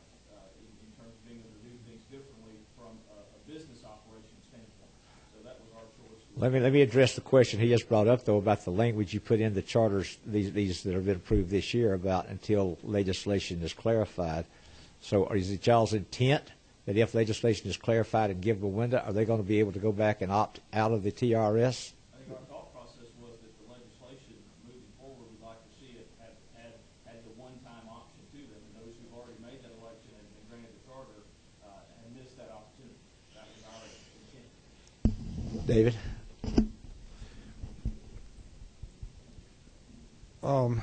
I hesitate to make a request, a suggestion in someone's bill, but perhaps if the bill were structured so that public employees employed by a commissioned charter school would be required to be in ERS, but any contract teachers would not. It seems like that would get to the heart of what they're doing. And if the existing schools have public employees teaching in their schools, then they wouldn't have any option. If a new school was structured so that they used contract teachers, then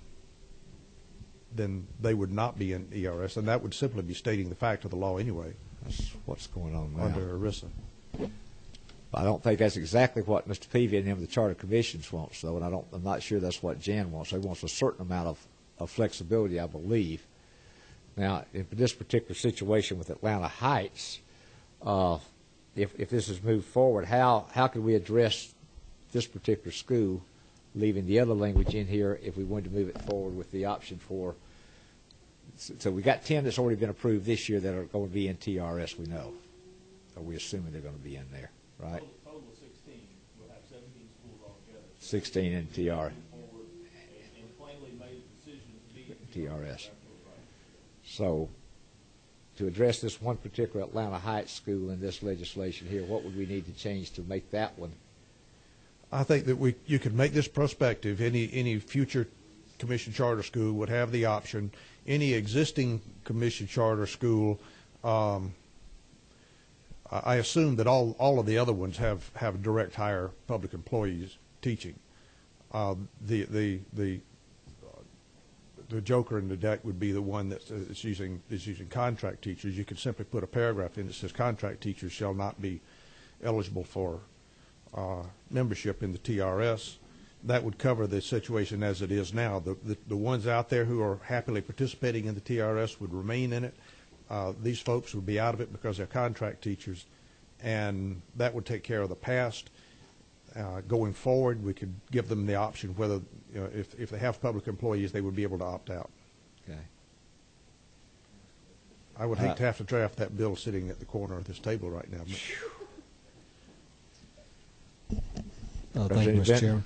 I just wanted to throw something out here. We had a bill earlier where we had a irrevocable part in there, and we're wanting to put this in this bill that they can't go back on it. But Mr. Chairman, if you and I are around here 5 or 10 years from now, we might have these teachers coming in here saying we really wanted to be members of TRS, and what can you do for us now? Yep. So, good luck. I don't think I'll be here that long. Well, somebody will have to fool with it. Might have to make the decision. That's right. I agree. Yeah. Yeah. Thank you. Representative Coleman. Let me clarify something. Commissioned charter schools are public schools. Yes? By law, yes, sir. By law. Yes, sir. Public schools employ educators that are public school employees, right? By law. I mean, all of our charter schools that are by the commission are, they're by law, are public schools. Yes, sir, by law. And our law says that all public school employees must be a member of TRS. Is that true? And that's why we're changing the law. Is that correct? Because we're changing that law saying all public school employees do not have to be a member of TRS. Is that what we would be saying? If they opt out. That's what we could. So this thing could get bigger. We could let any others opt out because, the Gwinnett Science and Math School is a public school. It's a charter. So, I mean, am I correct, though? They are public schools. That's what, and the commission, that they are public schools, and all. So, But the opt-out would only be with commission. but I'm saying, commission, charter schools, that's getting bigger, but they are public schools by law. And by law, we say they must be a member of the TRS. Is that correct? Well, but now we've had a wrinkle by a counselor down here that says if they are contract employees, they are automatically precluded from being a member of. If they're contracted, okay, that's what I heard. Contract employee, which these appear to be contract. And that's what I was trying to get a employees, clarification on. So, So all of your teachers are contracted, so that's not a public school. I mean, it's a public school. It's public school, but they're contract employees. You have a question, ma'am? Well, if it's a public school, because it's receiving the QBE monies and local monies, it would seem to be a public school. But it's contracting with teachers through a private company, which makes it seem like a private school or some other type entity. So it's definitely unclear whether or not they can be members of TRS. And it's unclear whether state funds need to go to it if they're not state teachers, if it's not a local school. I mean, it's really unclear whether it's a local school. Public school, a state school. It brings up a whole lot more issues. No, we don't need to. Yeah, I don't doubt that it does wonderful work and teaches the.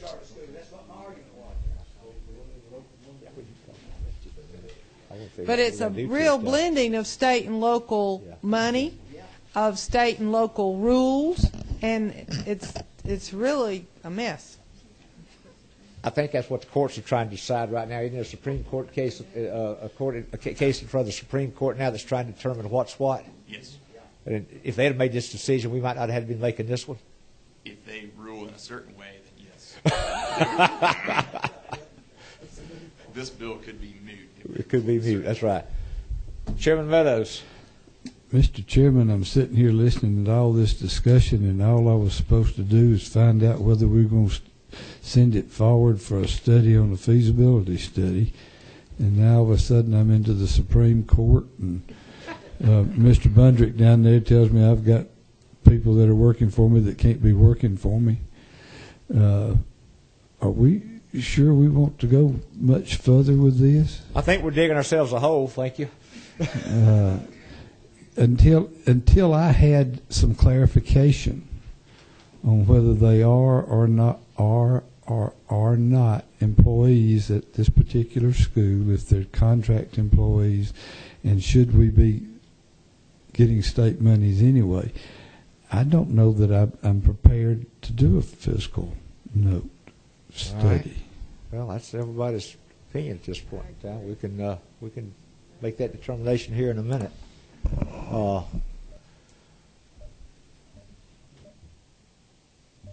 David, anything else you can enlighten us with on this? Or Russell, do you have anything to comment either? How long would you like to stay here, Mr. Well, I'd like to be out of here shortly. I don't have anything to add except to just point out simply that a contract teacher legally is not substantially different from a contractor working on the highway. Those guys are not state employees, and they can't belong to the ERS. A contract teacher is not a public employee. They're contract, and I don't think they would be entitled to work to participate in the TRS. But they do draw state funds, just like the transportation employees out they're there paid with they're paid Matthews through, and everything else. Paid in crews. Their company gets the money, and then the company gives them some of it. Uh-huh. Russell, what can you share with us, sir? Just as a side note, and I know there's a lot of side notes here, but I think there will also need to be, take a look at the QBE law itself, because the funding formula specifically provides for monies to be paid only to teachers' retirement system. That portion, it doesn't address payment for alternative retirement systems. So the QBE funding. That's outside the retirement system law. Yeah. But under QBE formula. That would be under Title 20. Title 20. Good gracious alive. We brought up a rat's nest of questions then. All right, I see no other questions at this point in time. Yes, sir? Mr. Chairman, the first point from Legislative Council, I mean, it clearly was my intent, I think our intent initially, that this language would accomplish that one-time opt-out. So I'm not, if there was confusion in the discussion, and if it says at the time the commission approves a petition, my read would be that would only be once. So you couldn't go, the schools that are in existence that the teachers are in TRS, my read of that paragraph is they could not go back in time and change their amount. They were already approved. And I accept my share of the blame, and because I drafted it, but looking at it, and when the question was raised about could the other schools make the argument, I think they could make the legal argument. All right. And then then I would just say, however he was proposing to change the language, that would match our intent. Well, is there any, what's the mind of the committee on the bill at this point in time? Anybody want to try to get this thing perfected and go forward with it this time?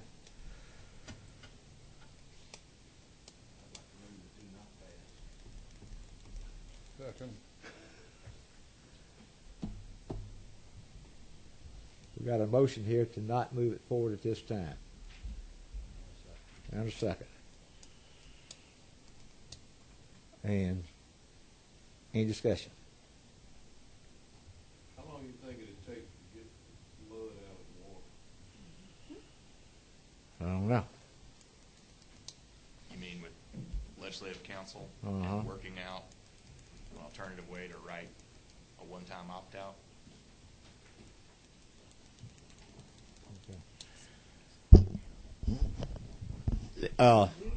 Our other option would be to table this bill to allow the committee, the attorneys to try to work on it, and then would the committee be willing to come back at some point in time and try to iron out if we got the muddy water straightened out on this thing? Yes, ma'am.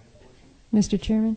Yes, ma'am. I would move to do that. I think that we do need to address the policy. We're trying to craft some legislation here. We're talking about it being relevant to a single school, but I think the issue is bigger on choice and portability of retirement plans in alternative systems. And I do believe that that may be a value for us to look at, where it might be of a net benefit to our taxpayers of the state to have less long-term liability for defined benefit plans that we currently know if a school chooses to go in an alternative method. So I do believe there is value in continual study and not just try to craft this to be specific to an existing school, which appears is an anomaly anyway. My move would be to table for additional consideration at a later time. Second that, but I'd like to second that table, but I'd like to add until the reapportionment. So those we deal with reapportionment. It's got to be done before July the 15th, I think. It's got to be done before July the 15th. Yes, sir. You've already got a motion by, how you going to? Motion table will supersede Well, I that. thought you said you put a motion for no. Motion table takes precedent over that. Yeah, motion table takes precedent. We'd have to come back and meet before July the 15th. We couldn't wait till August the 15th to do it. It'd have to be done before July the 15th if it was perfected or something got worked out on this.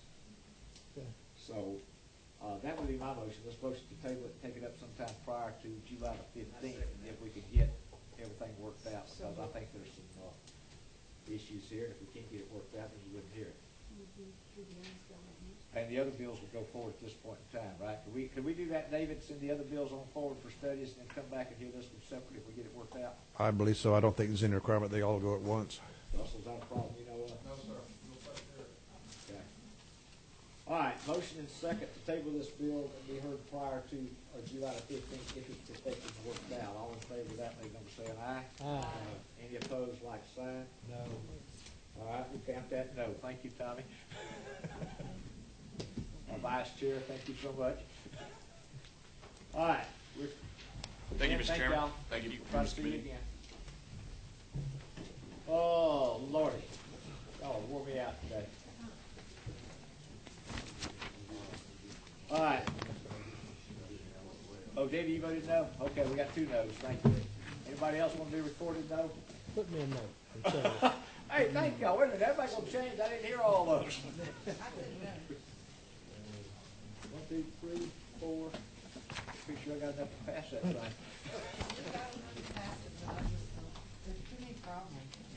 All right, we're gonna try to deal with that. Okay.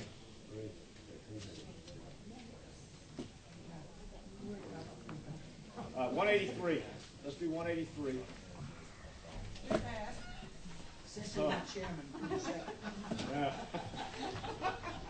Give me the opportunity to explain this quickly. Lynn, you gone? All right. I just want to make sure I'm going to have a quorum here in a minute. This is a LRS bill, 183. Most of y'all that's been on the retirement committee for a while know that every couple of years we'll have a legislature come around that's been in the legislature that did not opt into LRS when they were first elected. Currently we have a list here of current House members, 1, 2, 3, no, let's see, declined. 1, 2, 3, 4, 5, 6, 7, 8, 9, I think, House members that are not members of LRS, and I think there's 3 senators that are not members of LRS. Bottom line, what I'm proposing in 183 is a couple of things here. One of them is that once a person is elected to the General Assembly, a new person coming in, not these 9 that have opted out, a new person coming into the General Assembly is required to become a member of the legislative retirement system like all the other state employees are. When you come work for the state, you have to join the retirement system. We have legislators that come back every couple of years that say, hey, man, I opted out when I first got there. Guess what I need now? I need insurance. Or I've realized I'm not going to have any retirement when I get out of here. We've had people come to us time and time again just begging to find somebody for us to cut them a deal so they can get insurance. This says that if you become a member, you are going to be in the legislative retirement system. Second thing is going to open a window for people that were prior legislators that did not opt in. They can go back and buy their time. They'll have to pay the full actuarial cost of their time for years that they were legislators and were not in the system. We've got several of those. And then we've got those that are not members now that declined, these 9 or 10 that have declined. If they want to join, we'll give them an option again. We're not going to require those that were in here previously to join. Is that right, Pam, in the way we got the bill written? But we will give them an option, one-time window for them to join if they want to. And again, say this is your last opportunity. Newly elected members after, what we're going to be running, 13? If you're newly elected in next election, be 12 on it. You have to join. We give opportunity for those that have previous time that weren't in to buy it. Give opportunity for these that are not there to join if they want to. That's what the bill does. Questions? Thank you. Move it to pass. Second. All in favor? Aye. Thank you. We'll send that one forward to a study. Thank you. Thank you, Tommy. I appreciate that. I feel the love.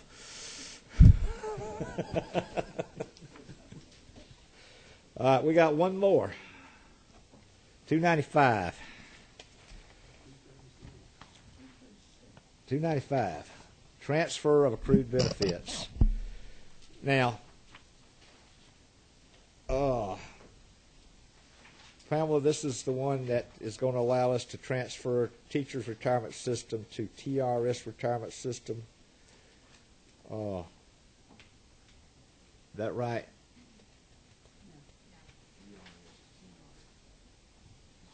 Oh, I said, okay, I got it backwards. ERS to TRS.